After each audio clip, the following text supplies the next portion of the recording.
Olá! Daremos início nesta aula ao módulo que fala sobre primeiros socorros. Na sua prova cai em média 3 questões sobre esse assunto. Pegue o seu manual de estudos, caneta e papel e vamos começar. Primeiros socorros são as providências iniciais que devem ser adotadas em acidentes com vítimas a fim de eliminar riscos secundários, minimizar o sofrimento das vítimas, manter suas funções vitais e evitar o agravamento das lesões. Sobre omissão de socorro, importante a gente saber isso. O artigo 176 do Código de Trânsito Brasileiro diz o seguinte: deixar o condutor envolvido em acidente com vítima de prestar ou providenciar socorro a esta vítima, podendo fazê-lo, constitui infração gravíssima, vezes 5, com suspensão do direito de dir e recolhimento da Carteira Nacional de Habilitação. O artigo 177 do Código de Trânsito Brasileiro diz: deixar o condutor de socorro à vítima de acidente quando solicitado pela autoridade ou seus agentes ação grave. Bom, ter ficado em dúvida em relação a esses dois artigos. O artigo 176 diz que infração gravíssima vezes 5 com suspensão do direito de dirigir e recolhimento da habilitação. E o artigo 177 fala que é apenas infração grave. Qual é a diferença entre eles? É que no artigo 176, esse primeiro que nós vimos, o condutor envolvido no acidente deixou de prestar o socorro. O segundo caso, que é o artigo 177, não é o condutor envolvido no acidente. É alguém que estava no local, passando pelo local ou estava no local, e que foi solicitado dele, pela autoridade de trânsito ou o agente de trânsito que estivesse ali no local, que ele auxiliasse, que ajudasse, prestasse o socorro, e ele se recusou. Entenderam? O primeiro caso, alguém envolvido no acidente que deixou de prestar o socorro. O segundo caso é alguém que não estava envolvido no acidente, mas se recusou a prestar o socorro. Por isso a diferença aí. O primeiro constitui infração gravíssima vezes 5 e o segundo constitui apenas infração grave. Importante prestar atenção nisso, tá? Na hora da prova isso pode causar uma certa confusão e esse detalhe faz a diferença aí na hora de responder. O artigo 304 do Código de Trânsito Brasileiro trata da omissão de socorro como crime. Os dois primeiros casos, que estão de verdinho, trata dessa omissão como infração de trânsito. Aqui, em vermelhinho e amarelo, já trata dessa omissão de socorro como crime. Deixar o condutor do veículo, observaram? Condutor do veículo, de prestar socorro à vítima, ou, não podendo fazê-lo diretamente, deixar de solicitar auxílio da autoridade pública, é crime com pena prevista de detenção de 6 meses a 1 ano. Como deve ser o socorrista? Ele não precisa ser da área de saúde. Qualquer pessoa que chegue ao local que tenha capacitação técnica para prestar os primeiros socorros, ele pode ser então um socorrista. Ele deve ser calmo e solidário, ter o controle da situação, não agindo com impulsividade, não ser omisso, porém limitar-se a fazer o que sabe. Sobre esse ponto especificamente, eu quero falar um pouquinho com vocês.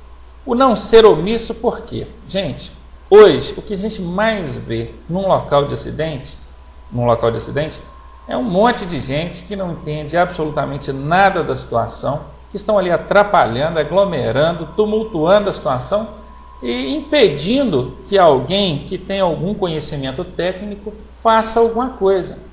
O que a gente mais ouve em local de acidente? Não põe a mão na vítima. Chama o resgate, não põe a mão na vítima. Gente, se você não fizer nada, você não prestou socorro, certo? A finalidade de você estudar primeiros socorros para tirar a sua habilitação é justamente para te dar algum preparo mínimo possível para que você chegue ao local de acidente e possa fazer algo pela vítima. Imagine a seguinte situação. A pessoa, numa queda de motocicleta, teve uma parada cardiorrespiratória. Vocês vão ver mais adiante, no decorrer das aulas, com a parada cardiorrespiratória, pode levar a óbito em poucos minutos, 3 minutos, 5 minutos aproximadamente. Pensem, ainda que você more em uma cidade do interior, a pessoa acidentou, aí alguém chega ao local, aí você pega o telefone e liga para o resgate. Você precisa passar algumas informações. Por mais rápido que tudo aconteça, e essa equipe do resgate se preparar, deslocar até onde houve o acidente, onde ocorreu o acidente, 5 minutos pelo menos já terão passado. E aí? Quando o resgate chegar ao local, essa pessoa já terá falecido. E você prestou socorro? Não, você acionou o resgate. Você não fez nada pela vítima no que diz respeito à prestação de primeiros socorros. Aí os comentários que eu escuto são os seguintes: mas eu já vi um treinamento de primeiros socorros dizendo que não é para fazer nada, que é só para ligar. Eu não sei até onde eu posso acreditar nisso. Porque se a finalidade é simplesmente ligar, não há a necessidade de treinamento. É só você anotar o número do telefone do resgate e pronto. Compreenderam? Então, gente, é isso. Não adianta vir com essa conversa de que não põe a mão na vítima. Tá? Não colocar a mão na vítima é justamente o que esse ponto está mostrando.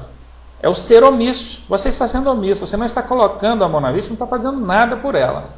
Porém, esse tópico ainda tem uma conclusão.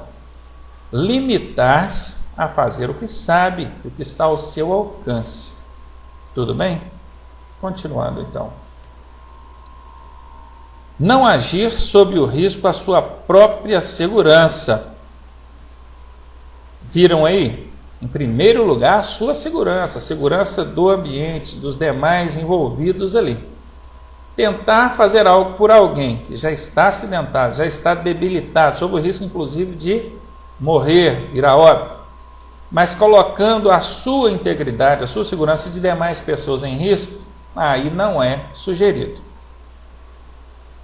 Identifique-se, diga que está ali para ajudar, conheça e respeite os seus limites.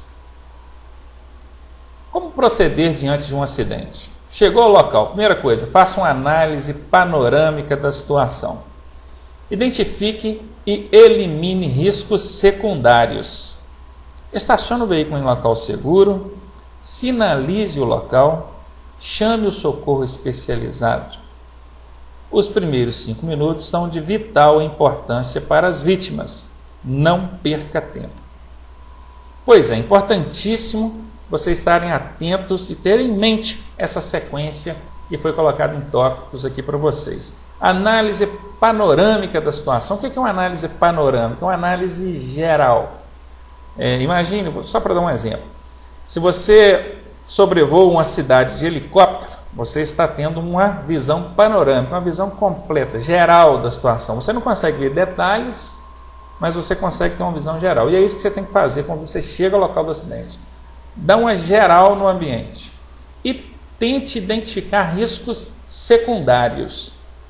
Olha, as vítimas estão em posição de risco no meio da pista. Você mesmo, será que você não está se expondo, se colocando a risco ali, inclusive de ser atropelado por outros veículos que possam se aproximar? Então, é isso. Análise panorâmica e identificar riscos secundários. Estacionar o veículo em local seguro, obviamente, você precisa descer do veículo e se estacionar em local seguro, gente, é fora da pista ou após o acidente. Guardem bem isso. Não é correto estacionar o veículo antes do local do acidente, servindo de escudo, proteção para as vítimas. Isso não é correto, apesar de caírem questões em prova dizendo isso, tentando convencê-lo de que o veículo tem que ser estacionado antes para proteger as vítimas. Esse é um procedimento incorreto. Você está sabendo aqui agora que é incorreto, e isso é uma alternativa errada na sua prova, na sua questão. Você não vai marcar isso, a não ser que a questão esteja pedindo para você marcar a errada, a incorreta, obviamente. Mas estacionar o veículo é fora da pista, não é nem no acostamento, não é fora da pista. Ou após o acidente. Se não tem como estacionar fora da pista, se não tem como estacionar após o acidente, dê meia volta e pare em sentido contrário. Assim você estará após o acidente, não é verdade? De quem vem de lá para cá, você está após o acidente. O sinalizar o local nós vamos ver com maiores detalhes daqui a pouquinho. E acionar o resgate, que também nós vamos ver aí os números de resgate e os detalhes no que diz respeito a essa ação. E conclui ainda dizendo para não perder tempo, porque os 5 primeiros minutos são de vital importância para as vítimas. Vocês viram, uma parada respiratória, uma parada cardíaca, uma hemorragia pode levar ao óbito em aproximadamente 5 minutos. Então é não perder tempo, é agir rápido, inclusive usando da ajuda de outras pessoas. Enquanto uma pessoa sinaliza o local, a outra pode estar chamando o resgate, a outra pode estar auxiliando ali no contato direto com as vítimas. É saber coordenar a situação e não perder tempo. O que não se deve fazer? Abandonar a vítima, omitir socorro sob o pretexto de não testemunhar, essa aqui é pior ainda, né? Omitiu, evadiu-se do local, não prestou socorro, simplesmente para não ter que passar pelo desconforto depois de ter que ser testemunha. Tumultuar o local do acidente, esse aqui acho que todo mundo faz, né? Terrível, o pessoal não pode ver um acidente que já vai chegando, aglomerando e tumultuando. Deixar de colaborar com as autoridades competentes, também não pode. Tentar remover a vítima presa nas ferragens sem estar preparado. Eu acredito que esse sem estar preparado aqui é para não dizer que não tem exceção, mas que na verdade a regra geral é essa aqui, ó. Tentar remover vítimas presas a ferragens? Não, esquece essa ideia. Só remova uma vítima de acidente ou do local do acidente se houver risco real de perigo. Como sinalizar o local? Prometi que ia dar maiores detalhes para vocês. Estacione preferencialmente fora da pista, já falamos sobre isso. Use o triângulo de segurança do próprio veículo, galhos, arbustos, papelão, lata. Só não pode usar material que provoque acidente, pedra muito grande, tronco de madeira muito grosso, aí não. Mas fora isso, qualquer objeto que você possa espalhar ali ao longo da pista pode servir sim como sinalização. E aqui eu criei uma tabela para poder facilitar o entendimento de como colocar, afixar, espalhar ali a sinalização. Até coloquei aqui tipo de via, coletor, arterial, trânsito rápido e rodovia, para a gente ter uma noção de velocidade. Nós já vimos isso lá na parte de norma de circulação, então vocês já estão por dentro também de quais são as velocidades pré-estabelecidas para cada uma dessas vias, esses tipos de vias, né? Mas não custa relembrar. Então está aqui, ó, as velocidades, e observem que a distância que você vai colocar a sinalização ela é equivalente à velocidade. Se a velocidade máxima para a via é 40 km por hora, a distância da sinalização tem que estar em torno de 40 metros. Eu coloquei 40 passos porque você não vai medir metros, você não tem uma trena, um metro na hora para medir, então você vai ter que contar em passos. Então 40 metros equivale a 40 passos largos. E assim sucessivamente, prestar atenção, olha, 60 km por hora, 60 passos, 80 km por hora, 80 passos, 110 km por hora, 110 passos. Prestar atenção que aqui está fazendo referência a uma distância em condições normais. Se for sob adversidades, chuva, ou então à noite, ou uma pista muito sinuosa, olha o que é proposto aqui, olha. De 40 foi para 80 passos, de 60 foi para 120, ou seja, dobrou a distância. Prestar atenção nisso? Facinho guardar aí qual é a distância que você deve colocar a sinalização. Equivale à velocidade, conforme vocês viram na tabela. Mas isso em condições normais. Em qualquer condição de adversidade, vocês devem dobrar essa distância. A regra básica diz o seguinte: a sinalização ela tem que ser colocada numa extensão, de modo que quem chegue ao local, quem se aproxime desse local do acidente, veja a sinalização antes mesmo de ver o acidente. Conseguiram entender? E esses passos largos aí, eles não devem ser contados dentro de curvas. Você está contando aí 80 passos, por exemplo. Aí você começou a contar 2, 3, 4, 10, 20. Quando chegou no 20, você entrou dentro de uma curva. Dentro da curva você não vai contar passos. Terminou a curva, aí você continua. 21, 22, 23, compreenderam? Outra coisa, à noite, tome cuidado, use roupa, deixe para quem for sinalizar, alguém que esteja usando roupa clara. De preferência, utilize a ajuda de outras pessoas, alguém para estar sinalizando lá com a lanterna, um celular, alguma coisa, porque à noite precisa ser sinalizado, 2, 3 pessoas num espaçamento maior, aí 200 metros na frente sinalizando, que é para o trânsito diminuir a velocidade, enquanto esse alguém vai contando os passos e espalhando a sinalização. Telefones para emergência. 190 é o telefone da Polícia Militar, que vai atender em perímetro urbano e rodovias estaduais, porque a Polícia Rodoviária Estadual é a Polícia Militar, né? Ela se chama Polícia Militar Rodoviária Estadual. 191 é a Polícia Rodoviária Federal, aí já quando você estiver em rodovias federais. SAMU, Serviço de Atendimento Móvel de Urgência, aí já é o caso de saber se a localidade dispõe desse serviço. Atualmente, a maioria das cidades do Brasil já dispõe de serviço do SAMU, então vale a pena ligar o 192. E 193 também, que é o COBOM, Corpo de Bombeiros. Presta atenção nisso aqui, tá, gente? Além de guardar o número, saibam o que significa a sigla aqui, ó, SAMU. Já vi perguntar em prova, não foi uma nem duas vezes, não. O que significa SAMU? Serviço de Atendimento Móvel de Urgência. Prestem bastante atenção nisso. COBOM, Corpo de Bombeiros. Chamando o resgate. Esteja pronto para passar informações úteis. Quem liga para o resgate tem que saber o que vai falar. E algumas perguntas são padrão. Vamos saber o que a gente vai precisar de falar. Localização exata do acidente, quantos veículos envolvidos, número aproximado de vítimas e lesões aparentes, tipo do acidente, se foi com carro, envolvendo moto, atropelamento ou o que foi, se há vítimas presas às ferragens, se há vazamento de combustíveis ou produtos perigosos. É outra coisa que o pessoal do resgate reclama demais. Quem liga para solicitar o resgate, ele não sabe dizer exatamente onde é que ocorreu o acidente. Se ele está numa rodovia, ele fica perdido. Eu estou entre a cidade tal e tal, mas qual o quilômetro que o senhor está, sentido da pista? Eu estou perto de uma fazenda que tem uma árvore, uns boizinhos, uma lagoa. Prestar atenção? É complicado. As rodovias, elas são identificadas com os marcos quilométricos, aquelas plaquinhas azulzinhas ou verdinhas ou branquinhas, que tem, são baixinhas, pequenininhas, bem no meio do mato mesmo. Aqueles marcos quilométricos, normalmente quilômetro em quilômetro você vê um deles, certo? Então você localizou o marco quilométrico, você fala, eu estou na rodovia tal, sentido tal, no quilômetro tal. Pronto, acabou, você deu a localização exata.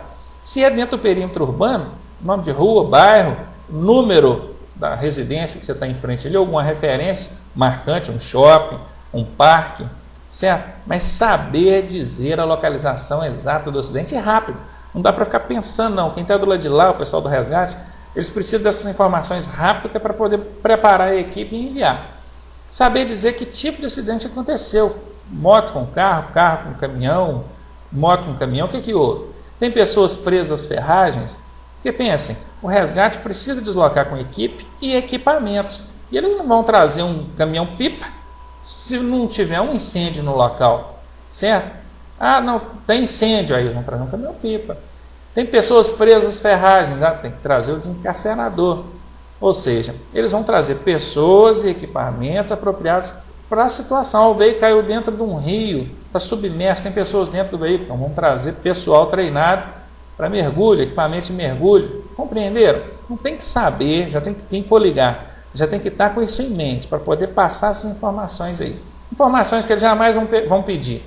Placa de veículo, de onde que é, nome das pessoas, identidade, telefone das pessoas, isso eles não perguntam, tá? Eles querem saber isso que está apresentado na tela aqui para vocês. Então, tenham em mente essas informações, é para ser rápido, não perder tempo ao acionar o resgate. Prioridades no socorro. Bom, isso aí é outra coisa. Chegando ao local de acidente, você pode ter ali vítimas. Inclusive, o normal é ter vítimas, né? E não vítima. São vítimas. Se forem 2 veículos, cada um tem um condutor. Então já são 2 vítimas, prestar atenção. Se tiver aí passageiros também envolvidos, então é comum que o acidente envolva vítimas no plural. E aí? Quem você vai socorrer primeiro? O mais velho? O mais jovem? O homem? A mulher? Vamos ver? Prioridade número 1, vítimas inconscientes. Avalie o estado de consciência da vítima. Correndo o olho, você já vai ser capaz de ver quem está acordado ou desacordado. Segundo, vítimas com parada respiratória.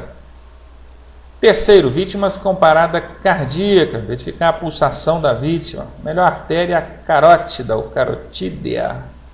Fica no pescoço. Vítima com hemorragia, ou seja, sangramento, identifique sangramentos abundantes. E aqui a observação deixa bem clara: não se estabelece prioridade de socorro por sexo ou idade. Também, num dos treinamentos que eu passei, eu aprendi o seguinte: não é por grau ou gravidade das lesões também que se estabelece a prestação de socorro, não. Se vocês observarem, a parada respiratória ela está antes mesmo da parada cardíaca. No meu entendimento, a parada cardíaca é mais grave. Mas a questão é a seguinte: imagine, você tem duas pessoas, uma com parada respiratória e uma com trauma craniano, parada respiratória, parada cardíaca, um monte de fratura, hemorragia, ou seja, essa segunda vítima está toda complicada. Aí quem você vai socorrer? A que está mais gravemente ferida? Você vai para essa segunda vítima, tem um monte de coisa para você fazer, você vai ficar ali limitado às suas próprias limitações e também por não ter equipamentos, dispositivos ali para poder atender essa vítima em todos os sentidos que ela precisa. Acaba que você fica ali 10, 15 minutos, essa vítima vem a óbito, e a outra que estava simplesmente com uma parada respiratória, era só isso, também veio a falecer. Prestar atenção? Então não é o quadro mais grave que tem que ser atendido primeiro, não. Eu não estou dizendo sempre não, nenhuma regra ela é imparcial, ela é exclusiva, não. Eu estou dizendo que não é por aí que se estabelece prioridade de socorro, tá? Não é sempre que está em caso mais grave, não. É óbvio, você tem alguém que tem um corte no dedo e a outra que tem um corte no braço com uma forte hemorragia, essa vai ter que ser atendida primeiro. Por quê? O primeiro caso que eu dei exemplo aqui, o corte no dedo, não oferece nenhum risco iminente de morte. Sinais vitais, a gente precisa saber também o que são sinais vitais. Quem chega a um local de acidente para prestar socorro precisa saber identificar sinais vitais.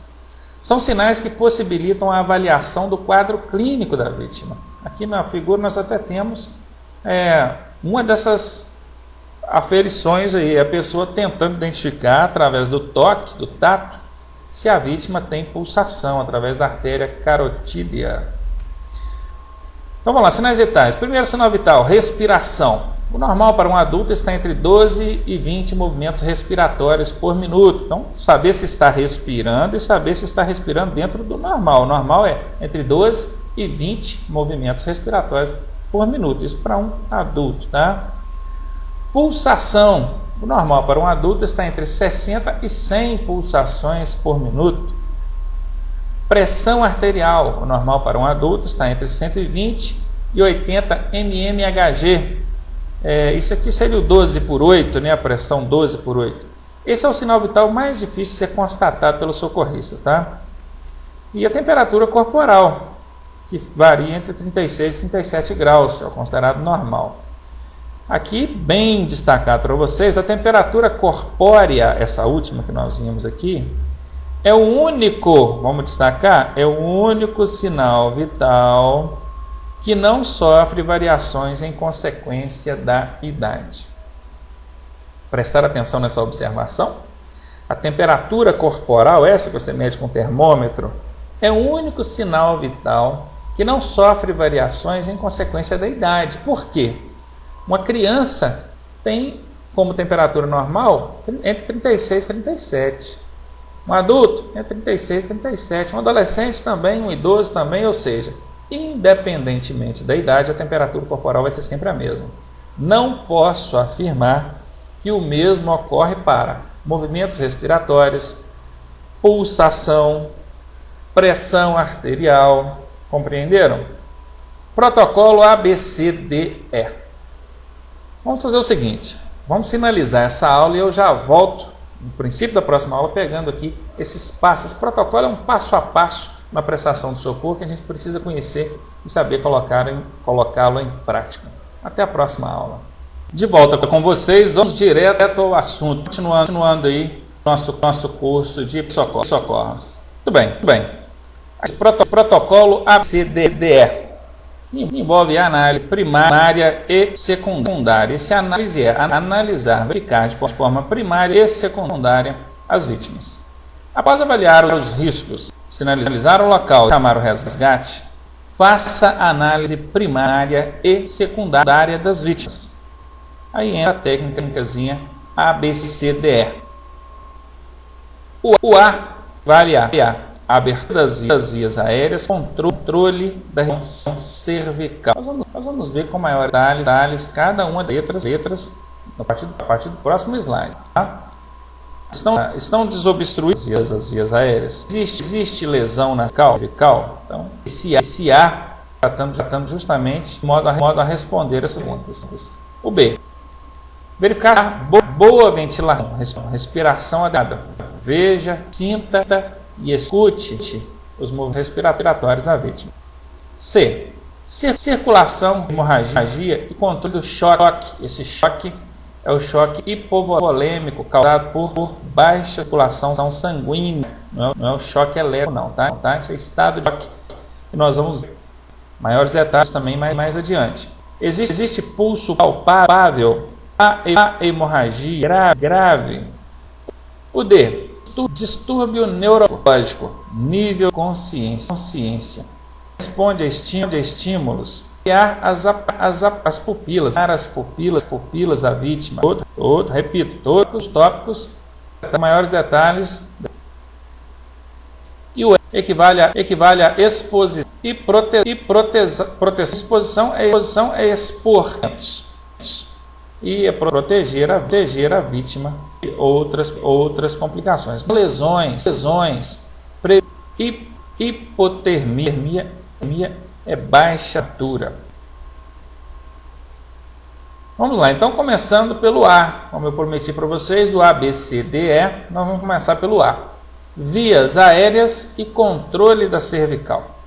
Faça a manutenção das vias aéreas da vítima e mantenha o controle da região cervical da coluna. Vejam, olha a maneira, aqui está a maneira correta de pegar a mandíbula da vítima e fazendo o movimento, conforme mostrado aqui, para liberação das vias aéreas, estendendo o pescoço da vítima, conforme aqui foi mostrado nesses dois movimentos. Você descola a língua da vítima da glote, da garganta, libera a passagem do ar. Os principais motivos que levam à obstrução das vias aéreas são obstruídas pela língua, a própria língua, alimentos ou sangue. Também fraturas na face, traumas cervicais, cervical é a região do pescoço, tá? Tome o máximo de cuidado com a região cervical da vítima. O B agora, do ABCDE, agora nós estamos no B, respiração e ventilação. Feita a manutenção das vias aéreas, conforme mostrado no slide anterior, é hora de observar se a respiração ocorre de forma adequada. Veja, escute e sinta. Isso mesmo. Olhando para a vítima, chegando o seu ouvido próximo ao nariz e boca da vítima, que são as vias aéreas superiores da vítima, tentando sentir também ali se ela tem movimento respiratório.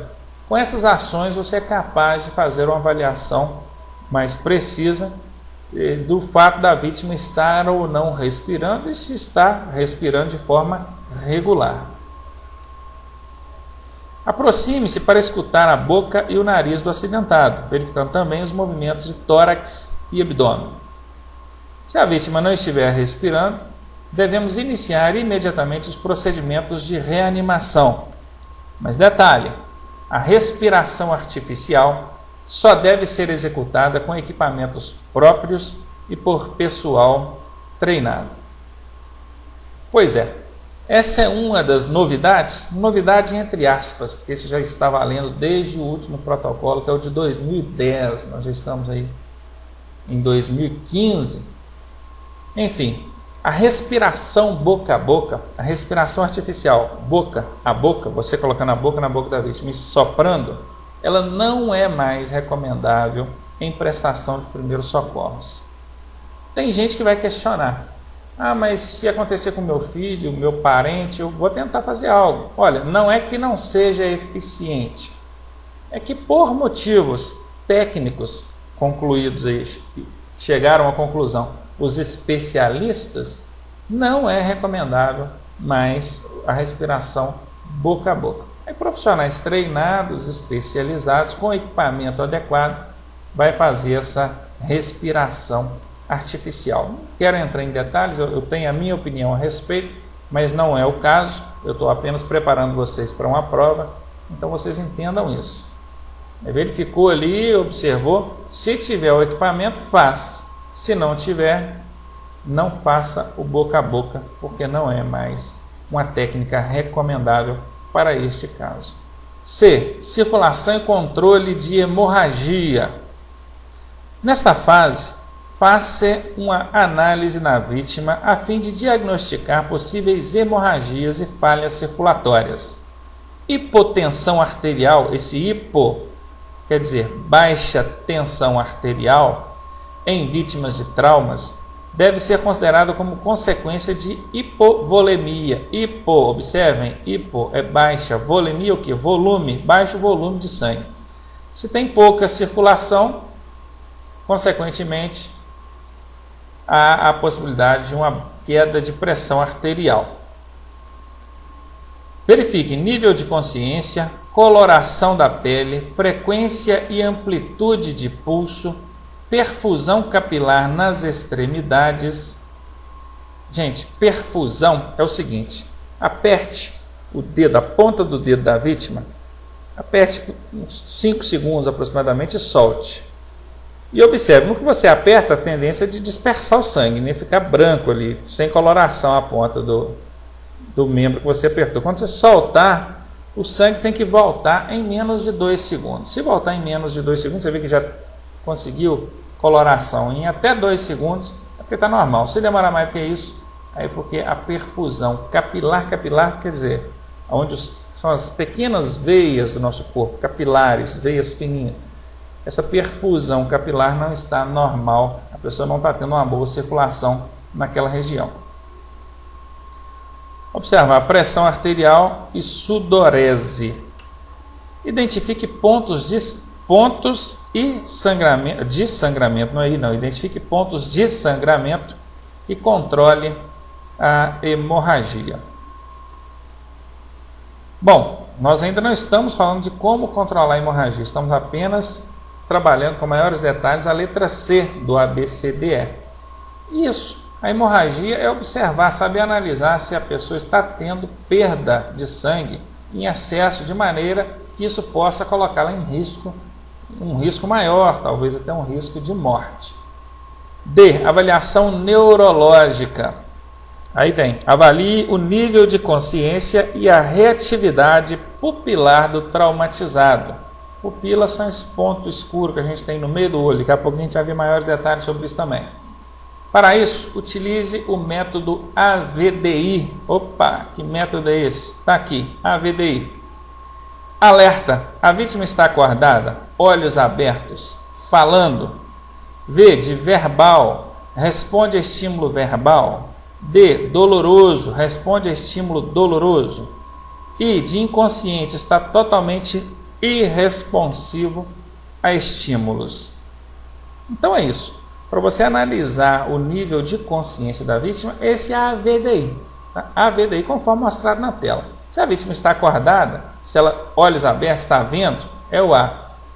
O V, o verbal, responde a estímulos verbais. Tipo assim, talvez ela esteja de olhos fechados, meio que desacordada, mas você chama a vítima, conversa com ela e ela responde. Se não responder, você vai partir para uma terceira fase, que é o D, o doloroso. Ela responde a estímulo doloroso. Você colocar aqui a mão fechada, a ponta do dedo no centro do tórax da vítima aqui e pressionar, apertar, você está provocando estímulo doloroso. Bater também, apertar aqui, ó, esse músculo aqui de cima do ombro, esqueci como é que ele chama, vai provocar ali um estímulo doloroso. Então, se a vítima corresponder, você já tem aí mais uma avaliação do grau de inconsciência dela. Se ela não responder também ao estímulo doloroso, ela entra no I, que é o estado de total inconsciência. Prestaram atenção? Continuando então. Exame das pupilas. Nós falamos de pupilas agora há pouco. Pupilas são esse ponto escuro que a gente tem no centro do olho. Conhecida como menina dos olhos, é um ponto escuro no centro do olho.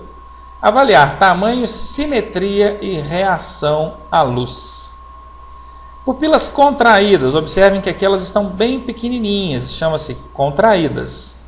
Pupilas assimétricas são diferentes, de diferentes tamanhos. Nós temos uma contraída e a outra dilatada. O ideal é que elas estejam simétricas, conforme está escrito aqui, ó, simetria. Simétricas quer dizer iguais, assimétricas, diferentes. E pupilas dilatadas. Então nós temos essas três possibilidades, ambas contraídas, ambas dilatadas ou assimétricas, uma dilatada e a outra contraída. Isso tem nome e pergunta em prova, tá, gente? Pupila contraídas, miose é o nome. Assimétricas, anisocoria. Dilatadas, midríase. Normalmente essa anisocoria eu não vejo perguntar em prova, normalmente não vejo. Mas entre miose e midríase, que são as mais comuns, eu tenho uma técnicazinha para ajudar vocês a lembrarem na hora da prova. Dilatada começa com D.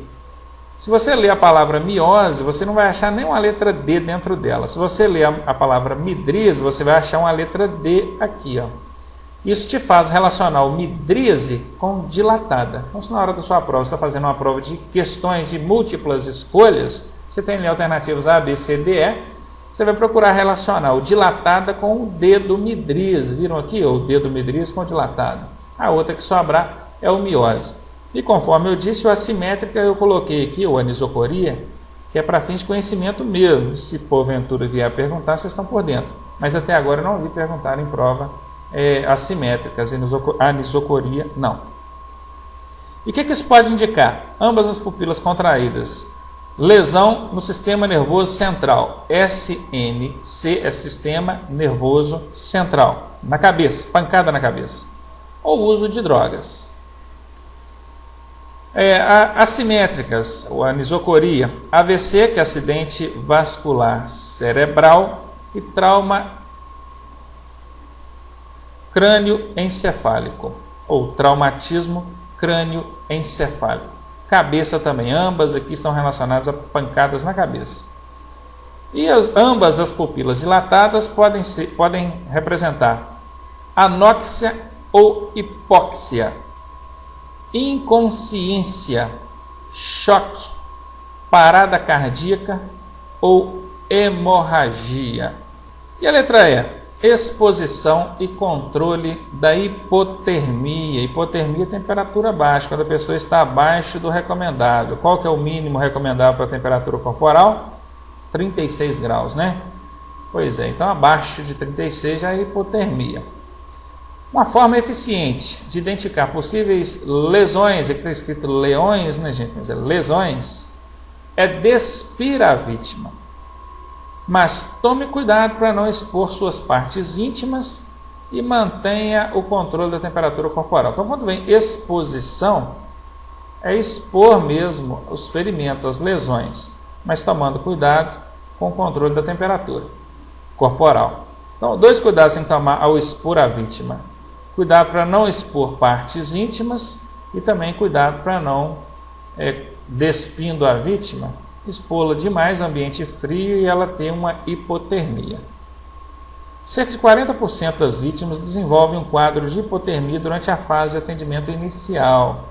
Portanto, mantenha-la aquecida com cobertores ou manta térmica, evitando com isso o agravamento do seu quadro. Aqui está agravamentos, mas é agravamento, tá? Tira esse S daqui e peço desculpa pelos pequenos erros de ortografia que aparecem aí. Avaliação secundária agora. Nós vimos avaliação primária, agora secundária. Avalie a vítima da cabeça aos pés em busca de lesões que, apesar de sua gravidade, não colocam a vítima em risco iminente ou morte. Ou iminente de morte, né? A vítima em risco iminente de morte. Aí verifique. Cabeça, crânio e face. Pescoço. Aí você vai observar edemas, que é o inchaço, cortes, perfurações, olhos, orelha, nariz e boca, tórax. Aí você vai observar também se há inchaço, edema, objetos encravados, fraturas, Observar o abdômen, 4 quadrantes, né? Divide o tórax da pessoa, ou o tórax no abdômen da pessoa em 4 quadrantes e a pálpebra apertando. Dorso, o tórax, aí observar edema, afundamento, deformidades. Pelve, observar hematomas, sangramento pelas cavidades. E extremidades, dedos, mãos, pés, braços. Se houve amputações, cortes e fraturas. Essa é uma avaliação secundária, aquela onde você vai trabalhar mesmo com a palpação, conforme mostrado aqui na figura. Tem alguém aqui logo acima da cabeça da vítima, fazendo o controle da cervical, mantendo a cabeça da vítima em posição normal, enquanto o outro vai fazendo a palpação conforme itens relacionados aqui para vocês. Essa é a avaliação secundária. Imobilização da cervical. Para diagnosticar esse tipo de lesão, provoque estímulos físicos, testando sua capacidade de mobilidade e sensibilidade. Isso mesmo. Se a pessoa teve uma lesão na região cervical, ela tende a perder a sensibilidade e tende a perder a mobilidade nos membros superiores e inferiores. Então você pega uma caneta e cutuca lá no pé da pessoa, na planta do pé da pessoa, e ela sentir dor, ela puxar o pé que seja, você já vê que ela tem essa capacidade de sensibilidade e de mobilidade também, porque se ela puxou, ela movimentou, né? Costuma às vezes não puxar, só gritar, né? Isso já percebeu que há a sensibilidade. Faça isso nos 2 pés, nas 2 mãos, tá? E se não tiver sensibilidade ou se não tiver mobilidade, não conseguir movimentar, é forte indício de lesão na coluna. Pode acontecer da pessoa não conseguir movimentar somente as pernas ou perder a sensibilidade somente nas pernas. Isso indicaria uma lesão na coluna a nível mais baixo, lombar ou coxigiano, na região lombar ou coxigiana da coluna. E se ela não movimenta ou perde a sensibilidade também nos membros superiores, que são braços, aí a suspeita de lesão é mais alta. É na região mais alta da coluna, que mesmo na região cervical. Enfim, só para você ter uma noção, tentar identificar ou ficar por dentro de onde é que possa estar essa lesão. Enfim, de qualquer forma, o ideal é fazer a imobilização da região cervical, conforme mostrado na figura e conforme eu vou mostrar para vocês aqui. Aqui o colar cervical, aqui também nós temos um exemplo. Caso a suspeita se confirme, imobilize a região do pescoço utilizando um colar cervical, mesmo que improvisado. Claro, é pouco provável que um motorista vai carregar consigo, dentro do seu veículo, um colar cervical. Mas improvise, faça isso com um pedaço de papelão, qualquer coisa que dê sustentação ao pescoço da vítima, mantendo ele aqui imobilizado, vale. A aba de um boné, né, costuma dar, você coloca aqui a aba do boné, um atrás, outro na frente, e prende aqui com alguma coisa. Pronto, a pessoa já está ali com o pescoço imóvel, imobilizado. Então, a ordem é imobilizar, não mexer com essa região e improvisar, então, um colar cervical, considerando que você não terá um colar desse disponível dentro do seu veículo. Imobilização da vítima. Se necessário transportá-la, utilize uma maca ou qualquer outro material que permita a imobilização total da vítima. Tenha muito cuidado, pois uma lesão na coluna pode deixar a vítima permanentemente paraplégica. Vocês vão inclusive ver, eu já devo ter falado, mas vou reforçar que quando fala transportar a vítima, gente, isso é no caso de um local onde você não conseguiu acionar o resgate, não foi possível, o resgate não teve como ir até a vítima, aí você teve que providenciar esse transporte, você mesmo. Claro que também você não vai andar com uma maca profissional dessa, conforme vocês estão vendo aí na tela. Você pode improvisar uma tábua, o encosto do banco traseiro, sei lá, improvise. E a regra é a seguinte: na hora de mobilizar a vítima ali, prender em pelo menos 5 pontos, testa, tórax, quadris, joelho, tornozelo, sempre acolchoando as regiões de contato com essa maca, para evitar o desconforto e colocar a vítima na maca na posição mais confortável para ela, obviamente não taxativamente de costas para a maca. Você não sabe qual é a posição mais confortável para a vítima, Então, na hora, o que for mais confortável para ela, é o que você vai usar. Aqui falando já sobre reanimação cardiopulmonar, mais uma vez eu quero finalizar essa aula e no início da próxima aula a gente vai falando aí sobre essa reanimação cardiopulmonar ou RCP. Aguardo vocês. Volta com vocês agora para falar sobre RCP ou reanimação cardiopulmonar. A correção torácica é a base fundamental para a reanimação cardiopulmonar. Sintomas de parada cardíaca: inconsciência, palidez excessiva, ausência de pulsação e de batimentos cardíacos, pupilas dilatadas, lábios, língua e unhas azuladas. E a observação diz que o sucesso da reanimação cardiopulmonar está relacionado ao atendimento precoce e dentro dos primeiros 3 a 5 minutos após o colapso. Isso. RCP, reanimação cardiopulmonar, é a vítima que tem uma parada cardíaca e pulmonar simultaneamente.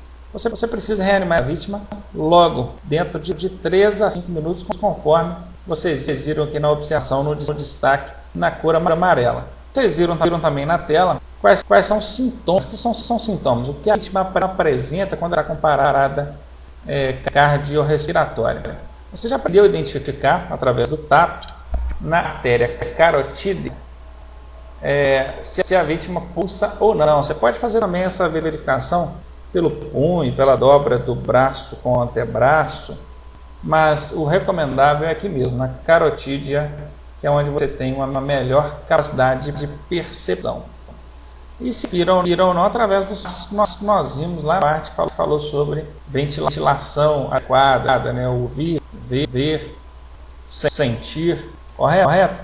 Enfim, a questão é fazer a reanimação na vítima de maneira que possa restabelecer o seu quadro, pelo menos que ele se agrave a chegada do socorro especializado. Vamos ver como então essa reanimação cardiopulmonar. Compressões torácicas. Vítima em decúbito dorsal sobre superfície rígida. Ou colocar a vítima em decúbito dorsal, quer dizer, de costas do chão sobre uma superfície rígida, não sobre um colchão ou uma região flexível. Local o ponto de compressão. Que ponto é o externo? Esse externo é o nome desse osso que a gente tem no meio do peito. O ponto de compressão é mostrado aqui na ilustração. Entre os mamilos você tem aí 2 dedos do início desse externo, está logo acima aqui do estômago, da boca do estômago, vamos dizer assim, do diafragma da pessoa. Mas se falar diafragma, a pessoa não vai saber. Acima da boca do estômago, localiza aqui a ponta desse osso externo. Com 2, 3 dedos, 4 dedos, aliás. Acima, entre as duas regiões dos mamilos, essa região que é a região adequada para fazer a pressão. Use a base da mão, ambas sobrepostas. Base da mão, ambas sobrepostas. Dessa maneira, faça isso para poder pressionar. Pressione-se num ângulo de 90 sobre a vítima, 90 graus, bem inclinado mesmo, de maneira que seu corpo movimento para baixo, para frente. Coloque aproximadamente 5 centímetros do tórax da vítima. Aí você tem uma setinha representando esse colocamento de 5 centímetros para cima e para baixo. No mínimo 100 compressões. As manobras devem ser ruptas, ou seja, não deve parar e continuar. Reveze com outro socorrista para evitar a fadiga, porque certamente você vai cansar e você não pode parar ou perder o ritmo, então passe para outra pessoa, dá continuidade à manobra. Reavaliar a vítima a cada 2 minutos e persistir com a manobra até a chegada do socorro especializado. Esses são os 10 passos da reanimação cardiopulmonar ou cardiorrespiratória, pode ser chamada assim também. Peço a vocês que prestem muita atenção nesses passos. É quase que certo de cair pelo menos uma questão na sua prova abordando esses tópicos que foram passados para vocês, estão expostos aí na tela. RCP em crianças. Se você tiver que fazer essa reanimação cardiopulmonar numa criança, siga os 10 passos mostrados normalmente, porém você vai comprimir com apenas uma mão, conforme mostrado aqui na figura, uma simulação com um boneco aqui, um manequim. E RCP em bebês e recém-nascidos. Comprima com apenas 2 dedos. A força deve ser conforme as limitações físicas da vítima. E se bebês e recém-nascidos aqui, bebê até 2 anos, tá, gente? Vamos considerar aqui até 2 anos de idade. Anotem essa observação aí, por favor. Hemorragia agora, falando sobre hemorragia. O que é? Quais os sintomas? Hemorragia é a perda de sangue devido ao rompimento de uma artéria, veia ou vaso sanguíneo. Quais são os sintomas? O que a vítima vai apresentar? Palidez cutânea. Esse palidez cutânea, você vai olhar para a vítima e ver ela branca, pálida. Isso é palidez cutânea. Temperatura baixa, a temperatura corporal diminui. Vai perceber que ela está baixa, 36 ou menos. Ânsia de sede. Quem tem hemorragia sente muita sede. A recomendação é não dar líquidos, tá, gente? E queda de pressão. Consequência também da perda de sangue, ela vai ter uma queda de pressão.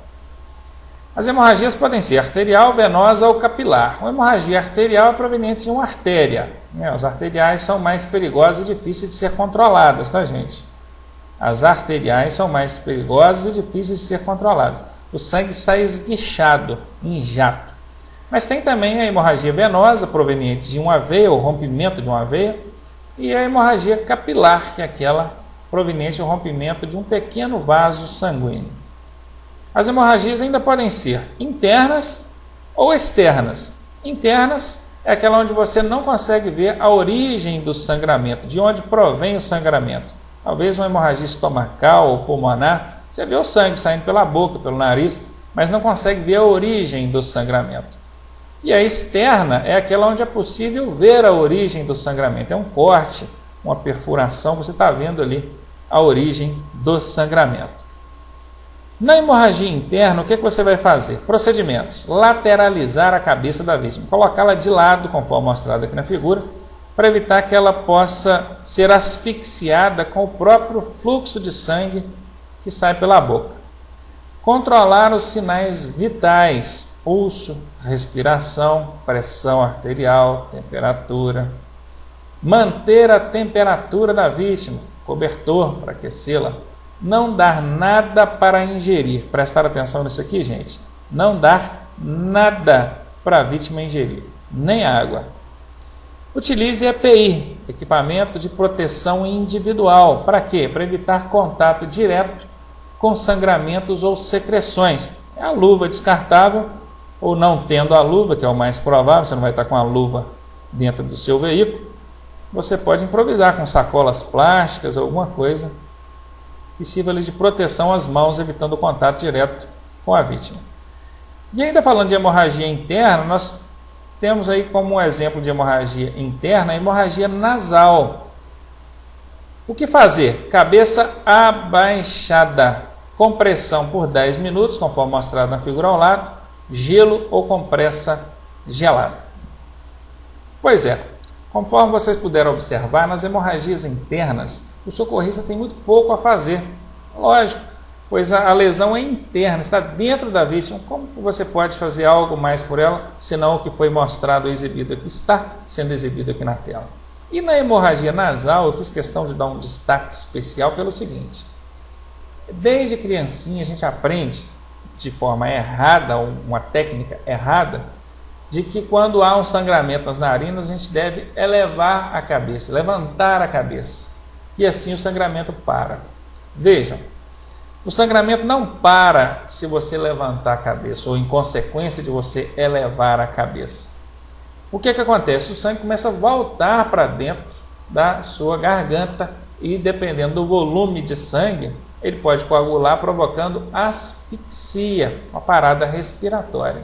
Então isso não é um procedimento correto. O ideal é conforme vocês estão vendo na figura, cabeça abaixada, compressão nas narinas por cerca de 10 minutos E gelo, coisa fria, sempre ajuda a diminuir a circulação sanguínea, consequentemente pode contribuir aí com a diminuição ou até mesmo a parada total do sangramento. Agora, hemorragia externa. Procedimentos: comprimir o local com pano, gaze ou com a própria mão, desde que a mão esteja protegida, obviamente. Elevar a parte lesionada se não houver fratura. Elevar é isso que está na figura aqui, gente. Olha só. Elevar, levantar a perna da vítima, ela tem um sangramento aqui na perna. Então, não tendo fratura na perna, você vai elevar, que óbvio, pela lei da gravidade, o sangue terá maior dificuldade para subir, consequentemente, você vai ter uma diminuição nesse sangramento. Não utilize garroteamento ou torniquete. Pois é, até mesmo em relação às hemorragias externas, a gente está bastante limitado. É comprimir o local, elevar, mas o garroteamento, o torniquete, que eu não vou nem explicar o que é, porque já que não pode usar, não convém perder nosso tempo explicando o que é isso, são técnicas que não são mais adequadas na prestação de primeiros socorros. Choque hipovolêmico. Gente, o hipo é um prefixo que representa baixo, pouco. Volêmico é de volume, então hipo, baixo volume, sanguíneo. Choque hipovolêmico, de baixo volume sanguíneo, ou seja, esse choque, esse estado de choque, ele ocorre em razão da perda de sangue e, consequentemente, o baixo volume de sangue. É o estado de depressão do organismo em razão de falhas circulatórias relacionadas à circulação sanguínea, tá? Sintomas. Isso aqui pergunta direto em prova. Quais são os sintomas de quem está em estado de choque hipovolêmico? Pele fria e pegajosa. Você coloca a mão na vítima, você percebe que ela está gelada e a pele grudenta. Sudorese, ou seja, suor demais na palma das mãos e nos pés. O pulso dela fica rápido, acelerado, porém fraquinho, quase imperceptível. Eu quero parar aqui e chamar a atenção de vocês nesse ponto. Pulso rápido e fraco. Parece uma contradição, mas não é. Fraco é porque você quase não consegue perceber. Ele fica fraquinho mesmo. Você coloca ali o dedo, você quase não consegue perceber. Mas o ritmo é acelerado, ele fica rápido. Se o normal seria 100 pulsações por minuto, ele dá 140, 150 ou mais. Certo? Fraco, porém acelerado. E não confundam isso. Na prova eles colocam esse item na alternativa para tentar te pegar. E se você estiver despreparado, vai cair mesmo. Cianose. Cianose é quando os lábios e unhas ficam azuladas. Isso também é sintoma de hemorragia ou choque hipovolêmico. Palidez, lógico, se a pessoa tem uma perda de sangue, ela vai ficar pálida. E expressão de ansiedade. Calafrios e tremores. Respiração irregular. Então, anotados aí os sintomas de quem está com estado de choque. Vamos ver agora quais são os procedimentos, que é outra coisa também bastante comum em prova. Identifique a causa do estado de choque e controle-a. A causa quer dizer, nós já sabemos, é baixa circulação sanguínea. Veja onde é que ocorreu a lesão, onde que está ocorrendo a perda de sangue e tente controlar isso aí. Afrouxe as roupas da vítima no pescoço, peito e cintura e mantenha a vítima ventilada, bastante ar, ventilação, isso dispersando curiosa, abrindo espaço para que o vento possa correr, já ajuda. Coloque-a deitada com os pés elevados cerca de 30 centímetros e a cabeça mais baixa que o resto do corpo. É isso mesmo, gente. O choque, o estado de depressão do organismo, ele ocorre em razão de falhas circulatórias. O sangue não chega bem à cabeça, não trabalha corretamente a oxigenação do cérebro e a pessoa pode, inclusive, desmaiar. Pode desmaiar por consequência disso ou ficar ali debilitada. Então, vejam bem, se o volume de sangue está pequeno, o ideal é que a gente pegue esse pouco volume de sangue que tem e mande para a cabeça, que é o órgão central de comando aí do corpo. Como é que você vai fazer isso? Colocando-a com a cabeça mais baixa que o resto do corpo, conforme mostrado na figura. Por isso, elevar as pernas cerca de 30 centímetros é um procedimento adequado. colocar a cabeça mais baixa que o tórax é um procedimento adequado. Monitore os sinais vitais, pulso e respiração principalmente. Agora sobre febre e hipotermia. Febre é temperatura corporal acima de 37. Nós já sabemos que a temperatura normal ela fica entre 36 e 37. Está entre 36 e 37, está normal. 36,5, ótimo. 36,2, certo. Certinho. 36,9, certinho. 37 está ok. 36 está ok. Tudo que tiver entre 36 e 37, joia. Acima de 37, 37,1 é o estado febril. Podemos dizer que a vítima já está com febre. Mas existe o oposto, que é a temperatura abaixo dos 36. Olha só, se começou a diminuir de 36, também já não está normal. Aí é a hipotermia. Lembram? Hipo representa o quê? Baixo, pouco, menos. Termia vem de termo, temperatura. Hipo, baixa temperatura. Vocês viram agora há pouco falando de hipovolemia, ou hipovolêmico. O que é hipo? Baixo, volêmico, volume de sangue. Então é isso, gente. Esse prefixo hipo é sempre baixo. Termia de temperatura, térmico. Assim como o hipertermia seria o quê? A febre. Hiper é acima, maior, grande. Termia quer dizer temperatura. Hipertermia seria a febre. Hipotermia é a temperatura baixa. E ainda tem o isotermia, né? Que aqui no caso seria temperatura regular, normal. Muito bem, então vimos aí procedimentos em caso de febre. Desagasalhar a vítima. Vítima com febre, a temperatura corporal dela está acima do normal. Você tem que desagasalhar a vítima para ela voltar à temperatura normal. Tem que tomar muito cuidado com isso, porque quem está com febre, ele tem uma sensação de frio. Óbvio, o corpo dele está muito quente para o ambiente. Então ele sente o ambiente frio para ele. Não é que está fazendo frio, ele está sentindo frio porque a temperatura corporal está alta e acaba causando esse desequilíbrio em relação ao ambiente. Então, por ele quer se agasalhar. Mas se você fizer isso, você agasalhar uma vítima com febre, você vai estar retendo o excesso de calor dela. E ela vai melhorar? Óbvio que não. Então é desagasalhar, tirar a roupa da vítima. Se possível, dê banho de imersão na temperatura corporal. Isso aí é outra coisa. É muito comum em casa ver pessoas pegarem um filho com febre e enfiar debaixo de um chuveiro frio. Cuidado, tá? Isso pode provocar nele ali um choque térmico, tá? Ah, mas lá no hospital, o médico, a enfermeira, mas lá são profissionais, treinados, sabem o que estão fazendo e sabem o que fazer caso ocorra algum efeito colateral nisso aí. Você não, certo? Então você vai dar um banho sim, na temperatura corporal, banho morno, normal. Isso já vai melhorar bastante ali esse desconforto que a pessoa está sentindo em razão da febre. E óbvio, aqui fala, se possível, dê o banho de imersão. Bom, provar que você vai conseguir fazer isso numa rodovia ou numa via. Então, improvise. Molhe compressas em água fria e coloque na testa da pessoa, na cabeça, no pescoço. Também vai ajudar a baixar a temperatura. É o que está mostrando aqui, né? Faça compressas frias na testa, axilas e pescoço. E no caso de hipotermia, temperatura abaixo de 36, o que fazer? Agasalhe a vítima. Aí sim, a temperatura corporal dela está muito baixa, você vai agasalhar a vítima. Mantenha-la aquecida, mas evite esse aquecimento por calor externo, tipo lareira, da mesma forma. Você não pode pegar uma pessoa com febre e enfiar debaixo de um chuveiro frio, não é aconselhável, né?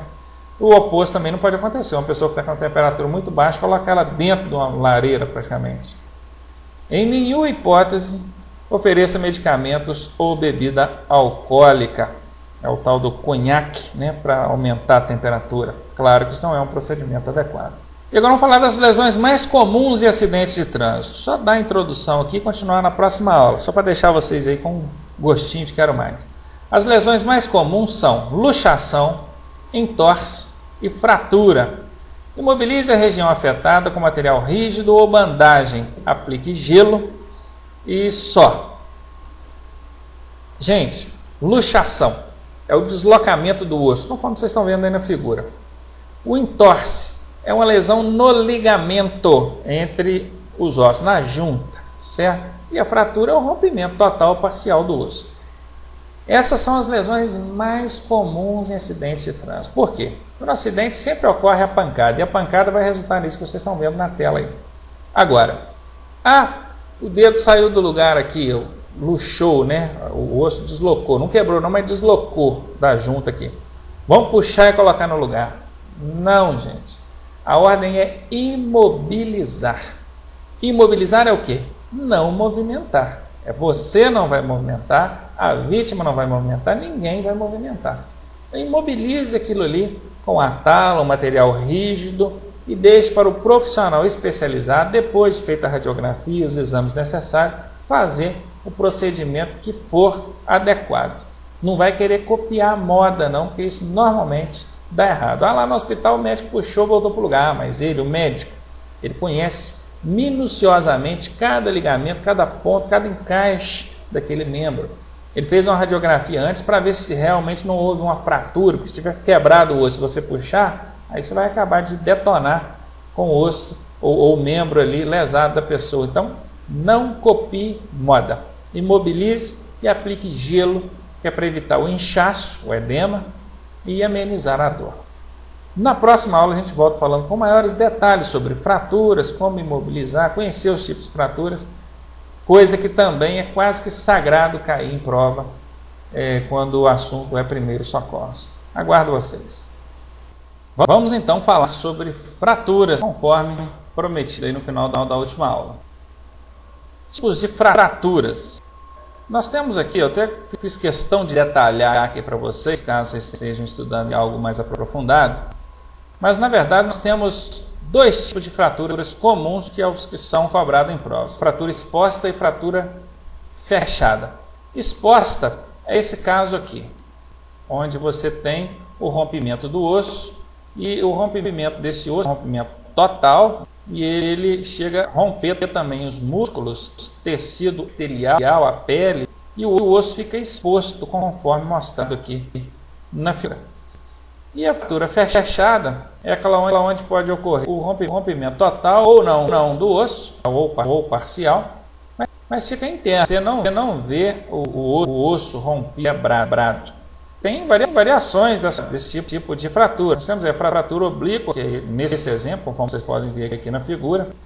A cominúcia, que é o osso estilhaçado num ponto, e a espiralada. O osso é quebrado, ele é fraturado, mas em vários pontos, não é conforme na cominúcia, que fica tudo concentrado num único ponto. Observaram? Aqui nós temos vários pontos, chamados de espiralado, faz tipo uma espiral. E aqui nós temos a minuta, que é num único ponto. E a oblíqua, que é num ponto só, em um brado só, uma rachadura só no osso. Essas três variações eu nunca vi perguntar em prova. Portanto, vamos resumir essas três aqui em fratura fechada. Assim fica mais fácil para a gente. Nós temos a fratura exposta, que é a aberta, e aqui nós temos exemplos de fraturas fechadas. Não tente recomendar um membro lesionado na posição natural, ou seja, da maneira que era. Às vezes está torto, está quebrado, voltar para a posição normal. Nós já falamos isso até no mesmo da aula anterior, que não é procedimento adequado para leigo. Não aplique nada quente. Outra coisa é o de aguinha de sal quente da vovó. Gente, essas técnicas domésticas normalmente não funcionam. Lá na parte de hemorragia, até esqueci de falar para vocês. Mas em casa, o que a gente faz quando tem hemorragia? Pó de café, pano queimado, cinza de fogão, para estancar a hemorragia, açúcar. Todas técnicas domésticas não recomendáveis. Aqui no caso de fratura, inchaço, pancada, a mãe, a vovó já vem logo com a aguinha de sal quente, coloca por cima, quer dizer, ela quer para espalhar o sangue. Gente, qualquer coisa quente que você aplicar sobre uma fratura, uma região lesionada, de pancada, resultado de pancada, vai gerar edema. Edema é o quê? Inchaço, nós já falamos disso anteriormente. E vai aumentar a dor. Portanto, não faça isso. Gelo, tudo bem. Você já viu um jogador de futebol, toma uma pancada e colocar compressa quente na perna dele? É gelo. Pois é. Então esqueçam essas técnicas domésticas e tentem aplicar o que a gente está vendo aqui nas aulas. Na fratura fechada, o que você vai fazer? Imobilize a região afetada, prendendo em pelo menos 4 pontos. Vocês estão vendo aqui 2 exemplos de imobilização, onde o socorrista pegou um material rígido e prendeu esse material ao braço da vítima em pelo menos 4 pontos. Vou tentar desenhar aqui para vocês. Vamos desenhar aqui em cima que vai atrapalhar menos. Vamos imaginar que isso aqui seja o braço, aqui o cotovelo e aqui o antebraço da pessoa e aqui a mão. Então vamos supor que ela teve uma lesão em um dos 2 ossos, que aqui no antebraço ela tem 2 ossos. Ela teve uma lesão, um rompimento aqui num desses 2 ossos, quebrou. Você vai pegar um material rígido que ultrapasse a articulação que está abaixo. O que é a articulação que está abaixo da fratura? É aqui, ó, no punho. E a articulação que está acima, cotovelo. Então quebrou aqui, você não vai botar a tala só aqui não, você tem que botar a tala numa extensão que pegue toda essa região. E vai prender em no mínimo 4 pontos. Na articulação acima e na articulação abaixo. Abaixo da fratura e acima da fratura. Prendeu assim, pronto, está bem imobilizado. Essa é a técnica de imobilização. Aplique gelo para amenizar a dor e o inchaço, viram aí? Improvise uma tipóia para apoio do membro. A tipóia pode ser feita até mesmo com um pano dobrado, conforme no exemplo mostrado aí para vocês. Fratura aberta, aí no caso o osso quebrou, rompeu a carne, o músculo, a pele e o osso está exposto. Faça um curativo sobre o ferimento. Controle a hemorragia, porque se houve rompimento de pele, certamente pode ter sangramento, hemorragia. Controle os sinais vitais, pulso e respiração. Imobilize como nas fraturas fechadas. Os procedimentos é como se fossem fraturas fechadas, só que com esses 3 cuidados primários aí. Não tente recolocar o osso ou o membro lesado na posição natural. Aplicação de bandagem. Bandagem, gente, para quem não sabe, é isso aqui, ó, essas faixas, ataduras. As bandagens servem para imobilizar uma fratura, prender ali, né, as talas numa fratura. Servem também para prender um curativo, serve para fazer uma tipóia. Tem bastante utilidade, mas nós precisamos conhecer e saber aplicar aí a bandagem dentro das técnicas corretas, que é o que eu vou tentar mostrar para vocês aqui agora. Ao aplicar a bandagem, devemos observar os seguintes procedimentos. A região deve estar limpa e os músculos relaxados. Comece a enfaixar da extremidade para o centro, ou seja, da ponta dos dedos para o meio, nunca do meio para a ponta dos dedos. Enfaixar da esquerda para a direita, fazer um movimento da esquerda para a direita. Amputação de membro. Essa amputação de membro é o seguinte. Tem uma questãozinha muito comum em prova que diz o seguinte. A pessoa foi fechar a porta do carro e prendeu o dedo, amputou o dedo da pessoa. O que fazer nesse caso? Aí, essa amputação quer dizer exatamente nesse sentido. Vamos ver aqui quais são os procedimentos em caso de amputação. Proteja o ferimento e controle a hemorragia. Nesse caso aqui é uma coisa até mais grave. Parece que amputou foi a mão da pessoa, né? Pois é, proteja o ferimento com um agasalho, um pano limpo e controle a hemorragia. Tente fazer compressão no local ali para conter o sangramento. Envolver a parte amputada em panos limpos. Pegue a parte que foi amputada e envolva em pano limpo. Em seguida, coloque dentro de 2 sacos plásticos e coloque dentro, né, de um recipiente com gelo. Aqui na observação não foi colocado isso, né? Já fala, coloque dentro de 2 sacos plásticos e leve junto com a vítima para o hospital. Mas levar dentro de um recipiente com gelo. E por fim, uma observação. Não coloque a parte amputada em contato direto com o gelo. Se você colocar a parte amputada direto no gelo, vai ocorrer que vai queimar os ligamentos e vai impossibilitar o reimplante dessa parte amputada. Por isso que aqui ainda fala, colocar em 2 sacos plásticos. 2 por quê? Que é para não ter a menor chance de entrar líquido, água, ou não pode entrar dentro do plástico aqui e ter contato com a parte amputada.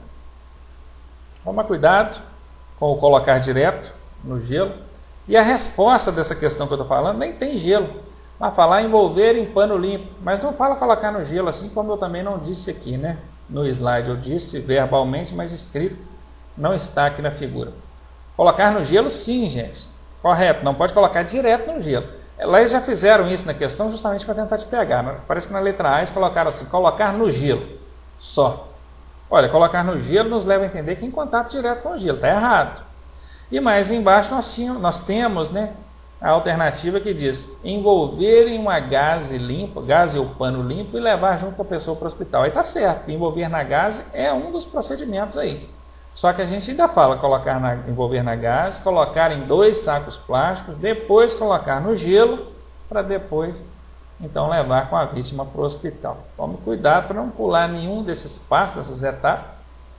Coloca no gelo, mas peraí, colocou no plástico? Se não colocou, não pode colocar no gelo. Cuidado, que é uma pegadinha que tem caído em prova e já alertando vocês quanto a isso aí. Queimaduras. Conceitos. São lesões produzidas nos tecidos de revestimento, podem ser causadas por agentes térmicos, fogo, por exemplo, produtos químicos, eletricidade, sim, também existe a queimadura provocada por choque elétrico e por radiação, por exemplo, o sol, as radiações infravermelhas do sol. As queimaduras ainda são classificadas quanto ao grau, sendo a queimadura de primeiro grau aquela que apresenta apenas vermelhidão superficial. Ela atinge apenas a derme, ou a superfície, a camada mais superficial da pele. A de segundo grau, ela apresenta, além da vermelhidão, também bolhas. Ela já atinge a derme e epiderme. E a de terceiro grau, ela já atinge a região superficial, toda a epiderme, e também tecidos musculares e nervosos. Especialistas afirmam que a queimadura de terceiro grau é indolor. Indolor quer dizer, não apresenta dor no local da queimadura. Por quê? A justificativa é que a região queimada, por ter deteriorado o sistema nervoso, que é justamente o que transmite a sensação de dor para o cérebro, a queimadura ou a região, o ferimento, acaba sendo indolor. A gravidade da queimadura. A gravidade de uma queimadura é calculada considerando-se 4 aspectos. O grau da queimadura, que nós já vimos anteriormente, primeiro, segundo e terceiro grau. Localização da queimadura. Idade da vítima e percentagem da área atingida. Essa sigla SCTQ significa superfície corporal total queimada. Em alguns casos, em algumas bibliografias, vocês vão ver apenas as letras SCQ, que significam superfície corporal queimada. Aqui a gente vai sempre trabalhar com superfície corporal total queimada, que é para calcular justamente a área total atingida. Como é que funciona esse cálculo da área corporal atingida? O corpo humano foi dividido aqui em 11 partes. Nós temos cabeça, tórax na região frontal e tórax na região das costas. Então vamos numerando para ficar mais fácil. 1, 2, 3. Cada braço equivale também a uma parte. Então 4, 5. A região abdominal, frontal ou pelvis na frente também, então 6. A região frontal da barriga ou abdômen também, então 6. E a região das costas, já na região das nádegas e lombar, 7. As pernas, a gente conta cada perna como sendo 2 partes, porque considera-se a parte frontal e a parte de trás. Então aqui 8, 9, 10, 11 partes, todas elas divididas em 9%, ou seja, com a proporção de 9% de região queimada. Assim, se você tem essa divisão do corpo humano, você consegue calcular qual foi a área atingida, considerando aí cada uma dessas partes e sabendo que cada uma delas equivale a 9% da área total queimada.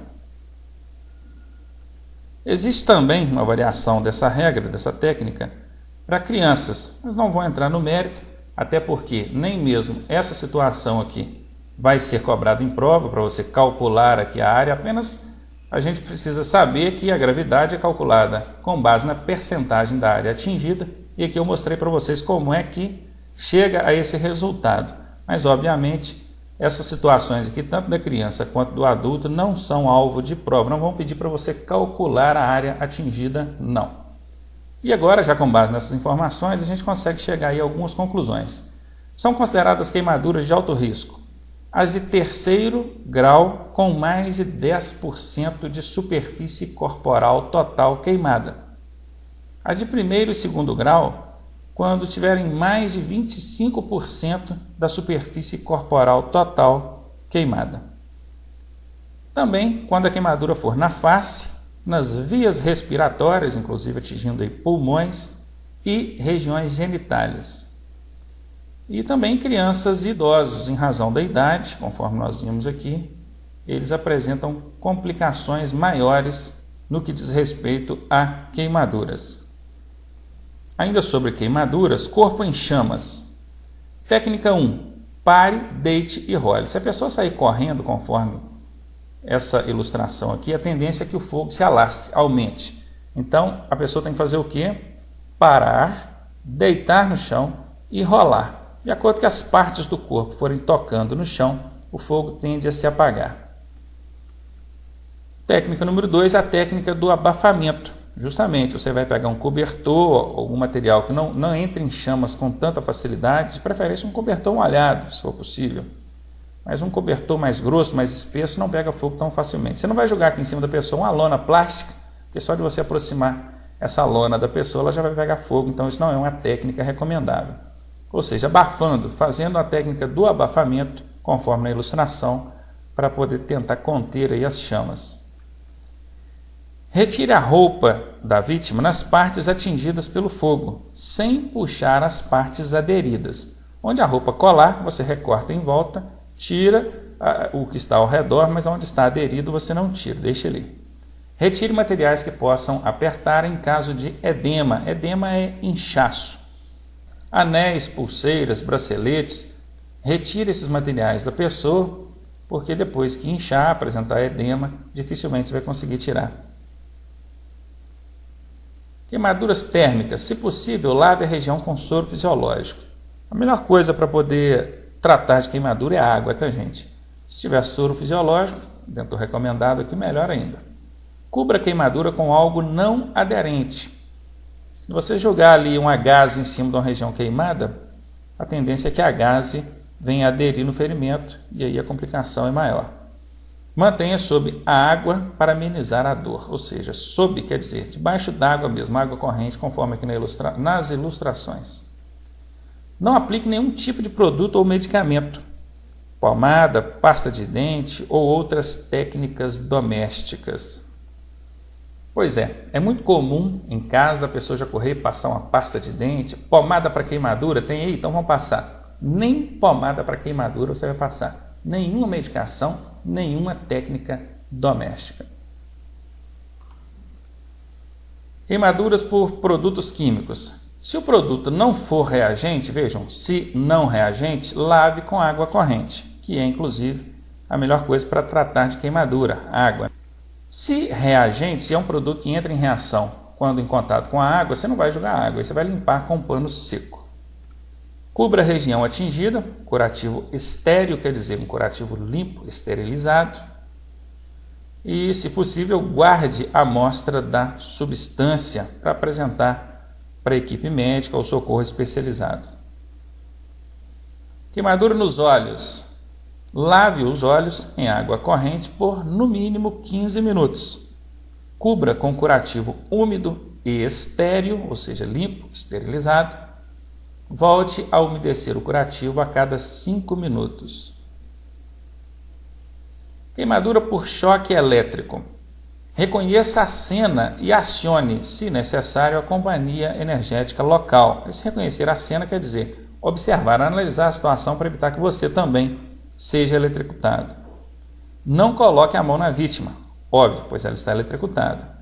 Desligue a corrente elétrica ou remova com material não condutor de energia, material plástico, por exemplo. Gente, é claro que há situações, por exemplo, uma rede de alta tensão, que você não vai tentar remover cabo não, até porque uma pessoa que toma um choque de alta tensão, as chances dela sobreviver são mínimas. E quando você se expõe ao risco de tentar remover essa rede elétrica, você está chamando para si um risco muito grande. Conforme nós vimos lá nas primeiras aulas de primeiros socorros, a prestação do socorro ela deve ocorrer desde que isso não proporcione risco a você. Pode colocar ou pode provocar parada cardiorrespiratória. Se isso acontecer, fazer as manobras de reanimação cardiopulmonar. Trate as queimaduras como nos demais casos. E por último, a queimadura por radiação. Aqui nós temos na ilustração a queimadura por radiação do sol. Retirá-lo do local, obviamente a pessoa está ali exposta ao sol, a queimadura está se agravando. Remover as roupas, conforme nós vimos aí em técnicas agora mesmo. Aplicar toalhas molhadas, pano molhado. E aplicar também gelo sobre as axilas, nos punhos, atrás dos joelhos, laterais do pescoço, ou seja, nas áreas onde há uma circulação sanguínea mais superficial, onde você consegue perceber a pulsação da pessoa. Providenciar a imersão em recipiente com água bem fria. Imersão quer dizer submergir a pessoa em água, uma banheira d'água ou algo com água fria. Ingerir líquido desde que não haja lesões internas. Normalmente, oferecer líquido a uma vítima que você está prestando socorro não é recomendação. A regra geral é não dê líquido a uma vítima. Mas nesse caso, se você tiver certeza, convicção de que não há uma lesão interna, não foi o caso de um acidente automobilístico, ou ainda que tenha sido, se ela não tem ali, se ela não apresenta sintomas ou suspeitas de lesões internas, aí ingerir líquido para ela é legal, porque ela vai estar se reidratando. Mas isso, vejam bem, mediante a certeza de que não há lesões internas. E reforço, oferecer líquido à vítima de prestação de socorro não é recomendável. Isso é regra geral, não ofereça, a menos, ou seja, com exceção nesse caso. Falar agora sobre convulsões. Vamos à tela. Convulsões, conceitos. São contrações musculares involuntárias e descontroladas em todo o corpo. O exemplo aqui, a figura, tenta representar de forma ilustrada isso para a gente. Sintomas são lábios azulados ou arroxeados, respiração curta, rápida e irregular, salivação em excesso, dá para ver na figura, né? A boca até fumando, contrações musculares e não tente conter os movimentos da vítima. Vamos ver então o que fazer. Afaste objetos que possam chocá-la. Proteja a cabeça da vítima para evitar traumas. Em 5 minutos, melhorar, onde o socorro especializado procure um médico. O que não fazer? Enfie nada na boca da vítima. Não tente puxar a língua da vítima. Não ofereça líquido à vítima. Não tente agradá-la. Não tente colocar de pé. Inclusive, procedimento bastante comum em caso de convulsões é o pessoal enfiando a língua na boca da pessoa para puxar. Viram aí, né? Não puxar a língua. Não ofereça líquido, do copinho d'água com açúcar também. As convulsões, qual é o passo a passo? Mantenha-se calmo, calme quem assiste. Lateralize a cabeça da vítima, permitindo o escoamento da saliva, evitar que ela possa se asfixiar com a própria salivação. Afrouxe as vestes no pescoço, peito e cintura. Apoie a cabeça da vítima para evitar traumas. Permaneça junto à vítima até que ela se reestabilize. ofereça-se para ajudar no regresso à casa ou avisar um familiar. Aqui o apoiar a cabeça da vítima, observaram? Apoiar. Colocou aqui um pano dobrado, um cobertor, para evitar que ela bata com a cabeça e aconteça ali traumas. Mas o segurar a cabeça, tentar conter a vítima também não é correto. Então, só apoia a cabeça, para evitar que ela tenha traumas maiores. E o último item aqui é oferecer-se para ajudar no regresso à casa ou a um familiar. Esses são 6 passos em caso de convulsões. Vocês já viram anteriormente o que fazer, o que não fazer. E continuando então. Objetos encravados no corpo, ou transfixados também, né? Não remova, apenas faça um curativo sobre o ferimento e encaminhe para o socorro especializado. Nós temos um prego aqui que atravessou o dedo da pessoa, né, gente? Claro que essa aqui não é uma imagem de uma situação real. Isso aqui é algo cinematográfico, vamos dizer assim, né? Se o objeto estiver nos olhos, mesmo que seja em apenas um dos olhos, cubra os 2 olhos da vítima. Pois é, se tiver um objeto no olho, você não vai tentar retirar, claro, não vai mexer, vai cobrir esse olho que está com o objeto ali e o outro olho também. Por quê?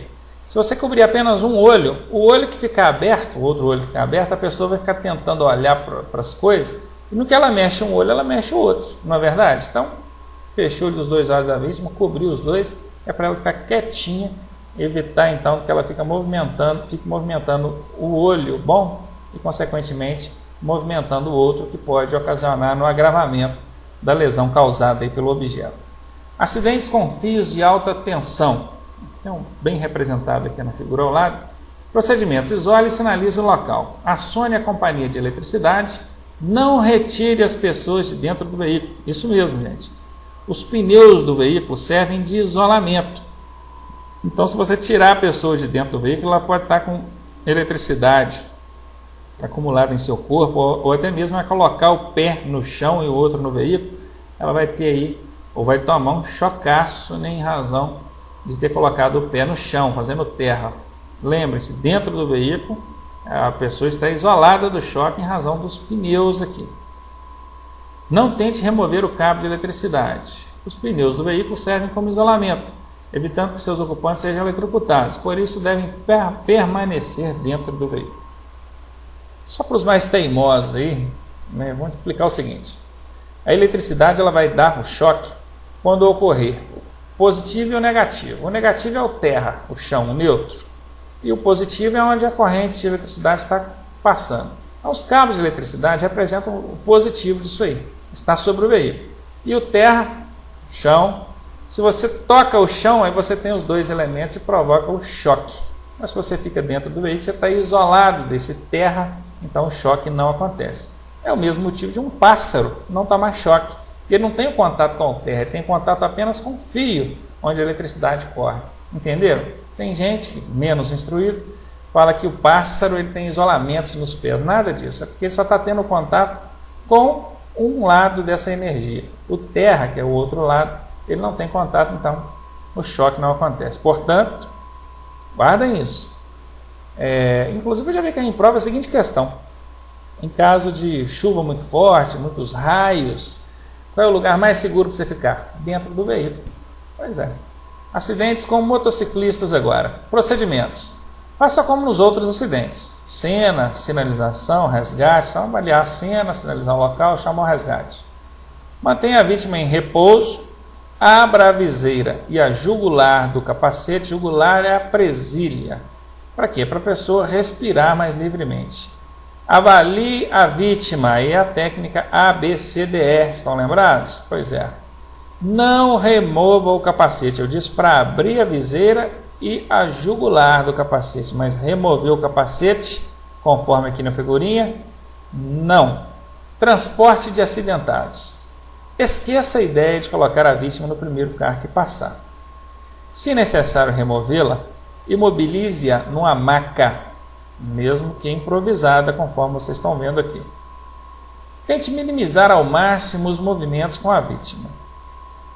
Utilize da ajuda de várias pessoas, conforme mostrado aqui na ilustração. Só remova a vítima do local do acidente se houver situação de perigo iminente. Gente, essa é outra coisa. Parece que atualmente está mudando um pouco esse quadro, porque o pessoal agora está entrando na onda do não põe a mão, chama o resgate. Mas há tempos atrás, o pessoal colocava a mão, mas fazia de maneira errada. Um pegava numa perna, outro pegava na outra perna, um pegava num braço, outro pegava no outro braço, e a cabeça da pessoa ficava pendurada. Ou seja, pegaram a vítima pelas extremidades, que são braço e perna, já é errado. Cabeça pendurada, correndo o risco de agravar uma lesão na região cervical, pior ainda. Então, gente, o procedimento correto é conforme na ilustração aí, várias pessoas. Aí na ilustração ainda mostra todos de um lado só, o ideal é que fossem entrelaçados, pessoas de um lado e do outro da vítima, para evitar que ela caia para um dos lados, né? Amparando todo o corpo, um só para a cabeça, tá? Que é para a cabeça ficar ali estática, sem movimentar. Isso já feita a imobilização da região cervical, ou seja, se precisar mesmo transportar a vítima, não tiver jeito, faça conforme mostrado, maca e movimentando o mínimo possível com a pessoa. Formas diversas de transportar aí, ó. Aqui nós temos um exemplo até válido, a pessoa está sozinha, ela precisa remover a vítima, ela não pegou pelas pernas nem pelos braços, ela foi por trás da vítima, pegou debaixo das axilas dela, amparando a cabeça da vítima contra o peito dela, ou seja, ela manteve a sustentação da cabeça e do pescoço, pegou a pessoa por debaixo dos braços, os braços e as pernas vão arrastar certamente, mas isso não oferece nenhum grande risco, e arrastou a vítima da maneira que vocês estão vendo na ilustração. É válido, essa forma aqui é válida, não pode puxar pelas pernas ou pelos braços. É óbvio que isso aqui é o caso de você estar sozinho, não ter mais ninguém para te ajudar, então você vai usar essa técnica aqui. E a técnica da cadeirinha, ela pode ser feita numa cadeira mesmo, até mesmo nos braços de quem está transportando. Claro que isso aqui não é adequado para quem está aí com a suspeita de lesão na coluna, mas se a pessoa teve apenas uma fratura na perna, por exemplo, é uma técnica que pode ser utilizada sim, e isso cai em prova, tá, gente? Essa aqui já não é o caso da pessoa que está com fratura na perna, obviamente. A pessoa que está passando aí por síncopes, possibilidade de desmaio, aí você está usando essa técnica, que é o apoio no ombro, é para dar sustentação à pessoa e removê-la até onde você precisa.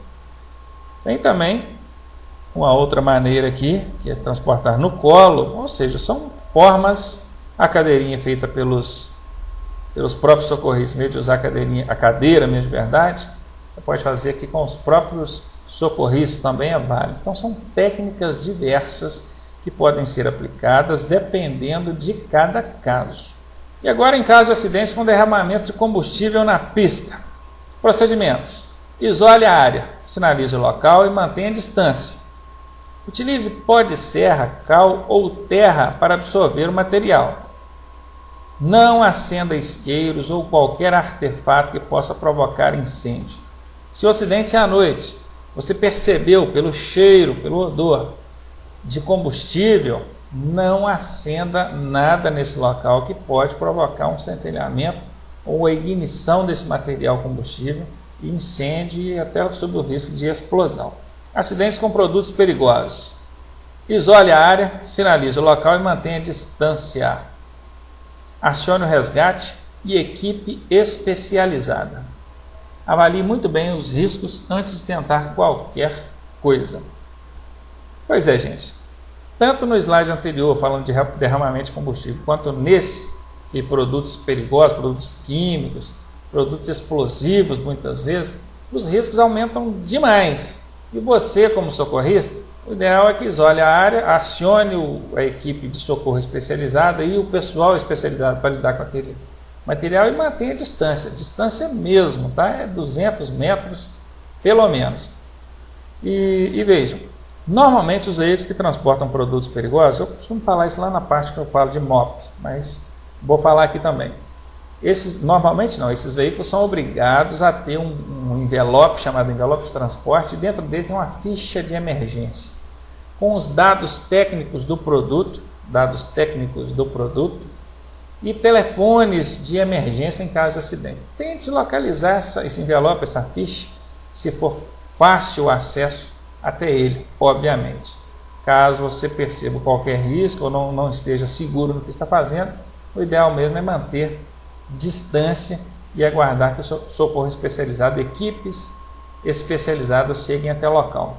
É claro que na maioria das vezes a vontade da gente socorrer, da gente fazer algo pela vítima é muito grande, mas lembrem-se, primeiro a sua segurança, a segurança das pessoas que estão no local, depois a vítima. Infelizmente essa é a ordem natural das coisas e é o que é recomendável pelas técnicas de primeiros socorros.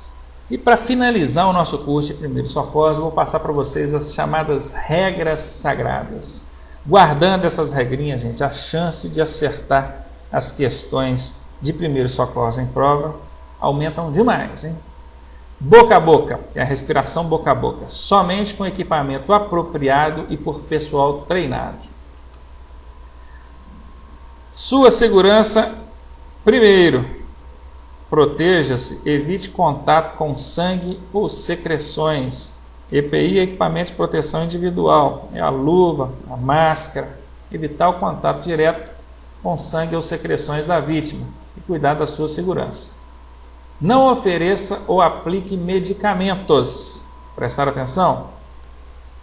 A pessoa está com queimadura, vamos passar uma pomada para queimadura. Ela está com febre, vamos dar um antitérmico. Não, gente, nada. Ainda que possa parecer uma medicação bastante doméstica, comum, a recomendação é não oferecer nem aplicar nenhuma medicação à vítima. Não dar líquido para a vítima que esteja sob suspeita de lesão interna, mesmo que ela peça. Não utilize as técnicas de garroteamento ou torniquete. Se lá na parte de hemorragia eu falei que não ia explicar o que é o garroteamento, o que é o torniquete, mas disse que não é para utilizar essas técnicas. Então apareceu esses termos aí na sua prova, você pode pular fora que não utilize mais essas técnicas, e isso para o socorrista leigo, obviamente. Não mexa num membro fraturado, limite-se a imobilizá-lo. Evite remover a vítima. Se inevitável, movimente o mínimo necessário. Não retirar ou movimentar os veículos envolvidos sob a hipótese de prejudicar o trabalho da perícia. Essas regras sagradas, são 8 ou 9 regras, 8 regrinhas sagradas, é para guardar mesmo. Guardando essas 8 regrinhas e seguindo-as ao pé da letra, você já vai ter aí 90% de chance de acertar as questões que vierem cair na sua prova sobre primeiros socorros. Todavia, a nossa finalidade aqui não é exclusivamente fazer você acertar as questões em prova, e sim preparar você para possíveis situações ocorrentes na vida real. Esperamos que não. Você jamais precisa lançar mão dessas técnicas, esse conhecimento básico que foi passado aqui. Esse não é um curso que te prepara de forma intermediária, nem aprofundada, avançada em primeiros socorros, é mesmo básico, é só conhecimentos básicos mesmo, mas já dá aí um bom direcionamento para que você possa pelo menos fazer algo pela vítima e da maneira correta. A nossa próxima aula é aquela aulinha das 10 questões, abrangendo aí o conteúdo que foi passado. Eu aguardo vocês para a gente desenvolver as questões e estar revisando aí a matéria. Na próxima aula a gente se encontra. Aguardo vocês. Muito bem. Chegamos na nossa última aula, sobre primeiros socorros, a aula das 10 questões, a aula que nos ajuda a revisar o que foi passado. Obviamente que essas 10 questões não abrangem todo o conteúdo. Alguns pontos mais relevantes que têm caído em bastante frequência. Então vamos para tentar absorver o que der para pegar e, obviamente, para não ficar nada para trás. Em caso de acidentes, devemos socorrer a vítima imediatamente. Olha, socorrer a vítima é uma boa. Aqui, vamos ver. Prestar auxílio corra risco pessoal.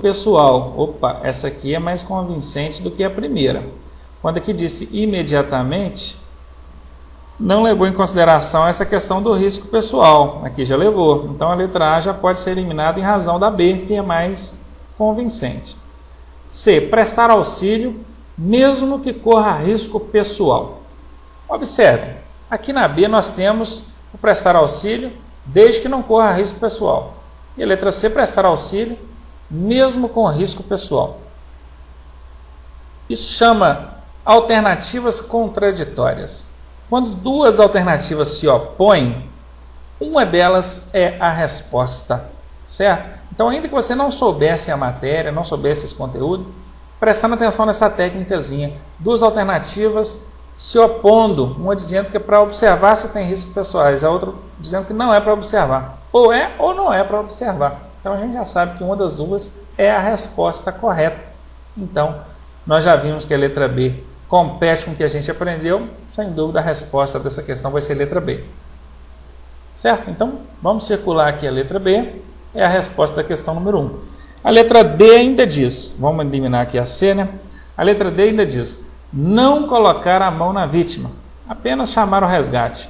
Além de ser uma atitude omissa, que nós já vimos isso lá no nosso curso, no nosso treinamento, ainda tem uma casca de banana aqui, que é o apenas. Certo? Vamos escrever aqui, casca de banana, para o pessoal não esquecer da técnicazinha da casca de banana. Beleza? Questão número 1, resposta B de bola. Uma pessoa que acabou de ser atropelada está caída na pista. O que fazer? Remover imediatamente a pessoa para a calçada. O tal do remover é só em caso de risco iminente, né? Quem ainda fala imediatamente, então é eliminado. Letra B, apenas anotar a placa do veículo que atropelou. Além de ser uma situação omissa, não fez mais nada, ainda tem uma casca de banana aqui que é o apenas. Então letra B está fora. C, sinalizar o local e chamar o resgate. Ótimo, são providências adequadas. D, chamar algum parente da vítima. Não há necessidade, inclusive nem é recomendado. Chega um parente ali, vê a pessoa atropelada, começa o desespero, aí já viu. Então, resposta da 2, letra C. Questão 3. Em caso de fraturas, que é o rompimento total ou parcial de um osso, marque a alternativa incorreta. Antes de imobilizar, puxe o membro colocando-o na posição natural. Olha, nós já aprendemos que não pode puxar membro lesionado. A letra A está fora. B, cobrir com pano limpo as fraturas expostas. Desculpa, falei aqui que a letra A está fora. Eu estou equivocado. Olha, eu caindo no mesmo erro que os alunos caem. A questão está pedindo para marcar a incorreta. Como a letra A é incorreta, porque a gente não pode puxar, ela é a resposta, né? E não eliminada conforme eu havia feito. Viram como a gente cai mesmo? A gente leu lá o que a questão está pedindo, e a questão podia para marcar incorreta. Nem dei muita importância.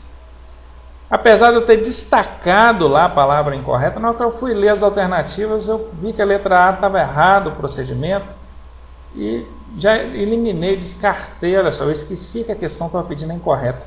É isso que acontece com o aluno na hora da prova. Se ele não estiver muito ligado, muito atento, a questão pede a incorreta, ele marca a correta, porque há uma tendência no aluno, no candidato, buscar aquilo que ele sabe que é certo. Como a letra A está mostrando um procedimento errado, ele vai eliminar aquilo, vai descartar.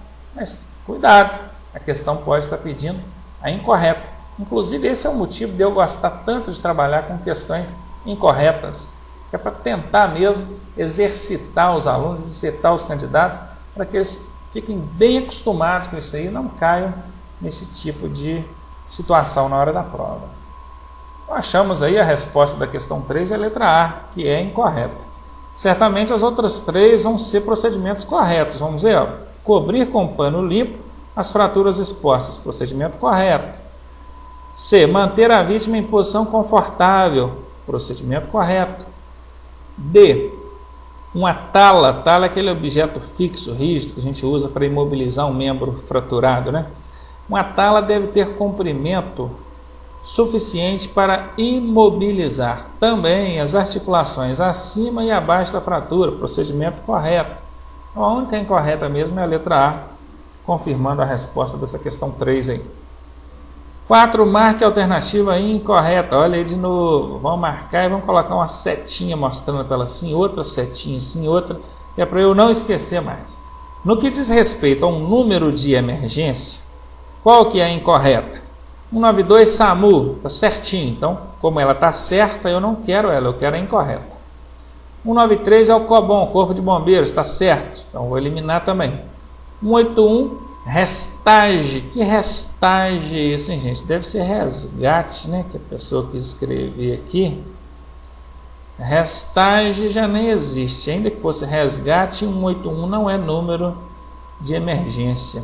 Como a questão está pedindo a incorreta, já achei. É ela. E 190, Polícia Militar. É isso mesmo. Para quem não lembra, na aula a gente pegou esses números. Ele é uma sequência. 190, 191, 192 e 193. Essa é a sequência de números de emergência. 190 é a Polícia Militar, Rodoviária Estadual, pode ser também. 191 é a Polícia Rodoviária Federal. 192 é o Serviço de Atendimento Móvel de Urgência. E 193 é o Corpo de Bombeiros. Ok? Continuando. 5. Não, vamos destacar o não, constitui requisito obrigatório a um socorrista. Esse não constitui quer dizer, não é uma exigência, porque esse requisito é exigência. Não é uma exigência para um socorrista, para a pessoa ser socorrista. Ser solidário, sim, ele precisa ser. Então vou eliminar porque a questão está querendo saber qual que não é. Ser calmo, sim, ele precisa ser calmo. Então vou eliminar porque a questão está pedindo qual que não é. Ser da área de saúde. Opa, nós vimos lá na aula que o socorrista não precisa ser da área de saúde não, pode ser qualquer pessoa. Então, letra C é a que não é, ou não constitui exigência, ou requisito obrigatório para a pessoa ser um socorrista. Ser prudente em suas ações, sim, tem que ser prudente, tem que ser cuidadoso. Então, vou eliminar porque a questão está pedindo qual que não é, confirmando então a resposta da questão 5, letra C. 6. Marque a alternativa, de novo, Ronaldinho gosta das questões que pedem a que não é correto ou é incorreto, viram? Isso é bom para exercitar. Marque a alternativa que não corresponde a um sinal vital.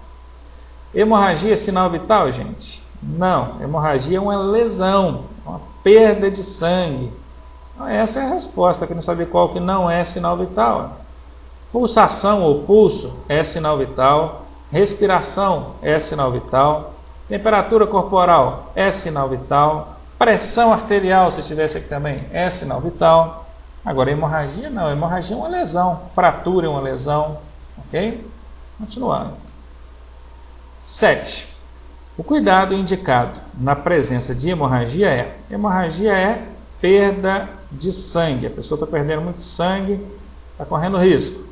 Vamos ver, oferecer líquido à vítima para evitar desidratação. Oferecer líquido é errado, mas para tentar te convencer, eles colocam uma coisa legal, evitar desidratação. Tudo bem, evitar desidratação, mas oferecer líquido à vítima não pode, ainda mais em caso de hemorragia, né? Então a letra A está eliminada. B, fazer compressão no local do sangramento. Sim, isso é um procedimento correto. Fazer compressão no local do sangramento. Vamos deixar aqui marcadinho que pode ser essa a resposta.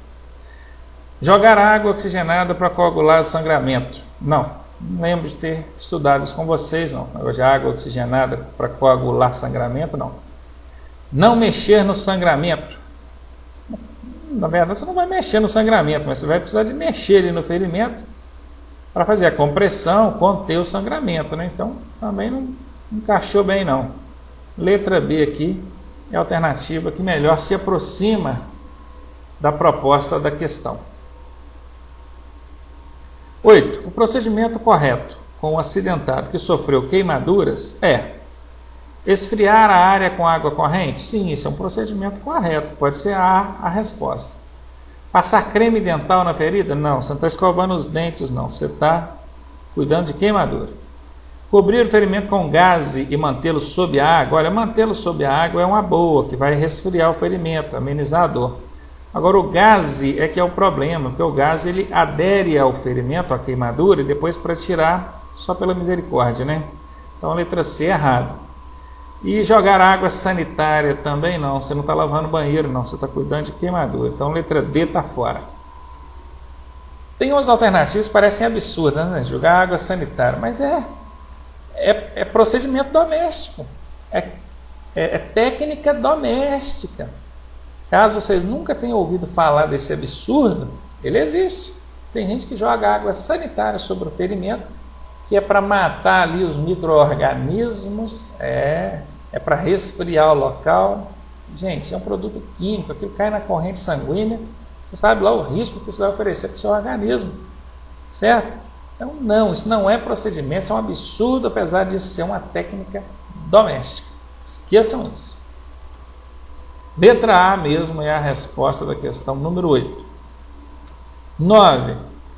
Não constitui-se. Constitui quer dizer não é. Se você substituir se constitui pela palavra é, ou a letra é, né, a palavra é, não é procedimento correto com a vítima em estado de choque. Esse estado de choque, toda vez que o choque vier precedido da palavra estado, você já vai logo entender que não é o choque elétrico, é o choque hipovolêmico, que é causado por baixo volume de sangue, falha circulatória, falta de oxigenação no cérebro.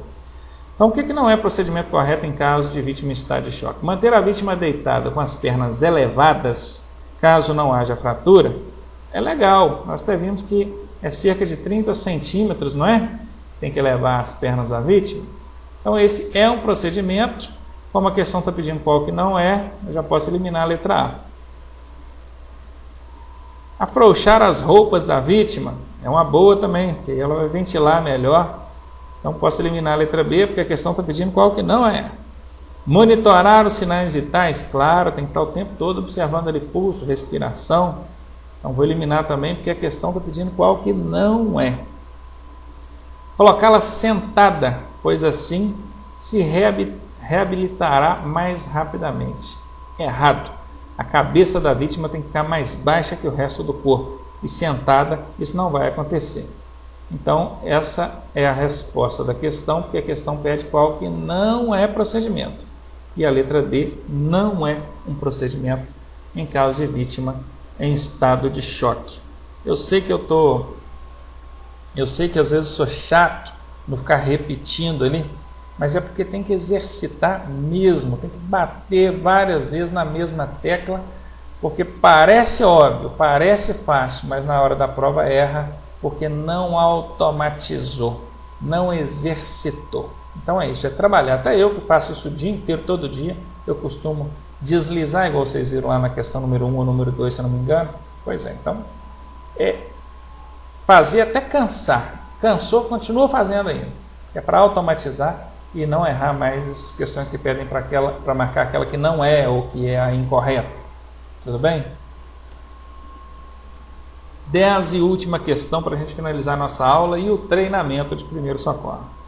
Qual informação não é, olha, de novo, hein, relevante ao ligar para o resgate? Essa questão quer saber o seguinte: quando você liga para o resgate, você precisa passar algumas informações. Qual a informação aqui que não é relevante? Descrição do acidente e a gravidade. Isso é relevante. Então tem que eliminar porque a questão pede qual que não é. Localização do acidente. Isso é relevante. Tem que eliminar porque a questão pede aquela que não é. Endereço e telefone das vítimas. O resgate quer saber endereço e telefone de vítima, não. Isso não é relevante. Então essa é a resposta da 10. Número de vítimas. É relevante também. Eles precisam saber quantas pessoas vão trazer, veículos para transportar essas vítimas, equipamento. Então, letra D também eliminada.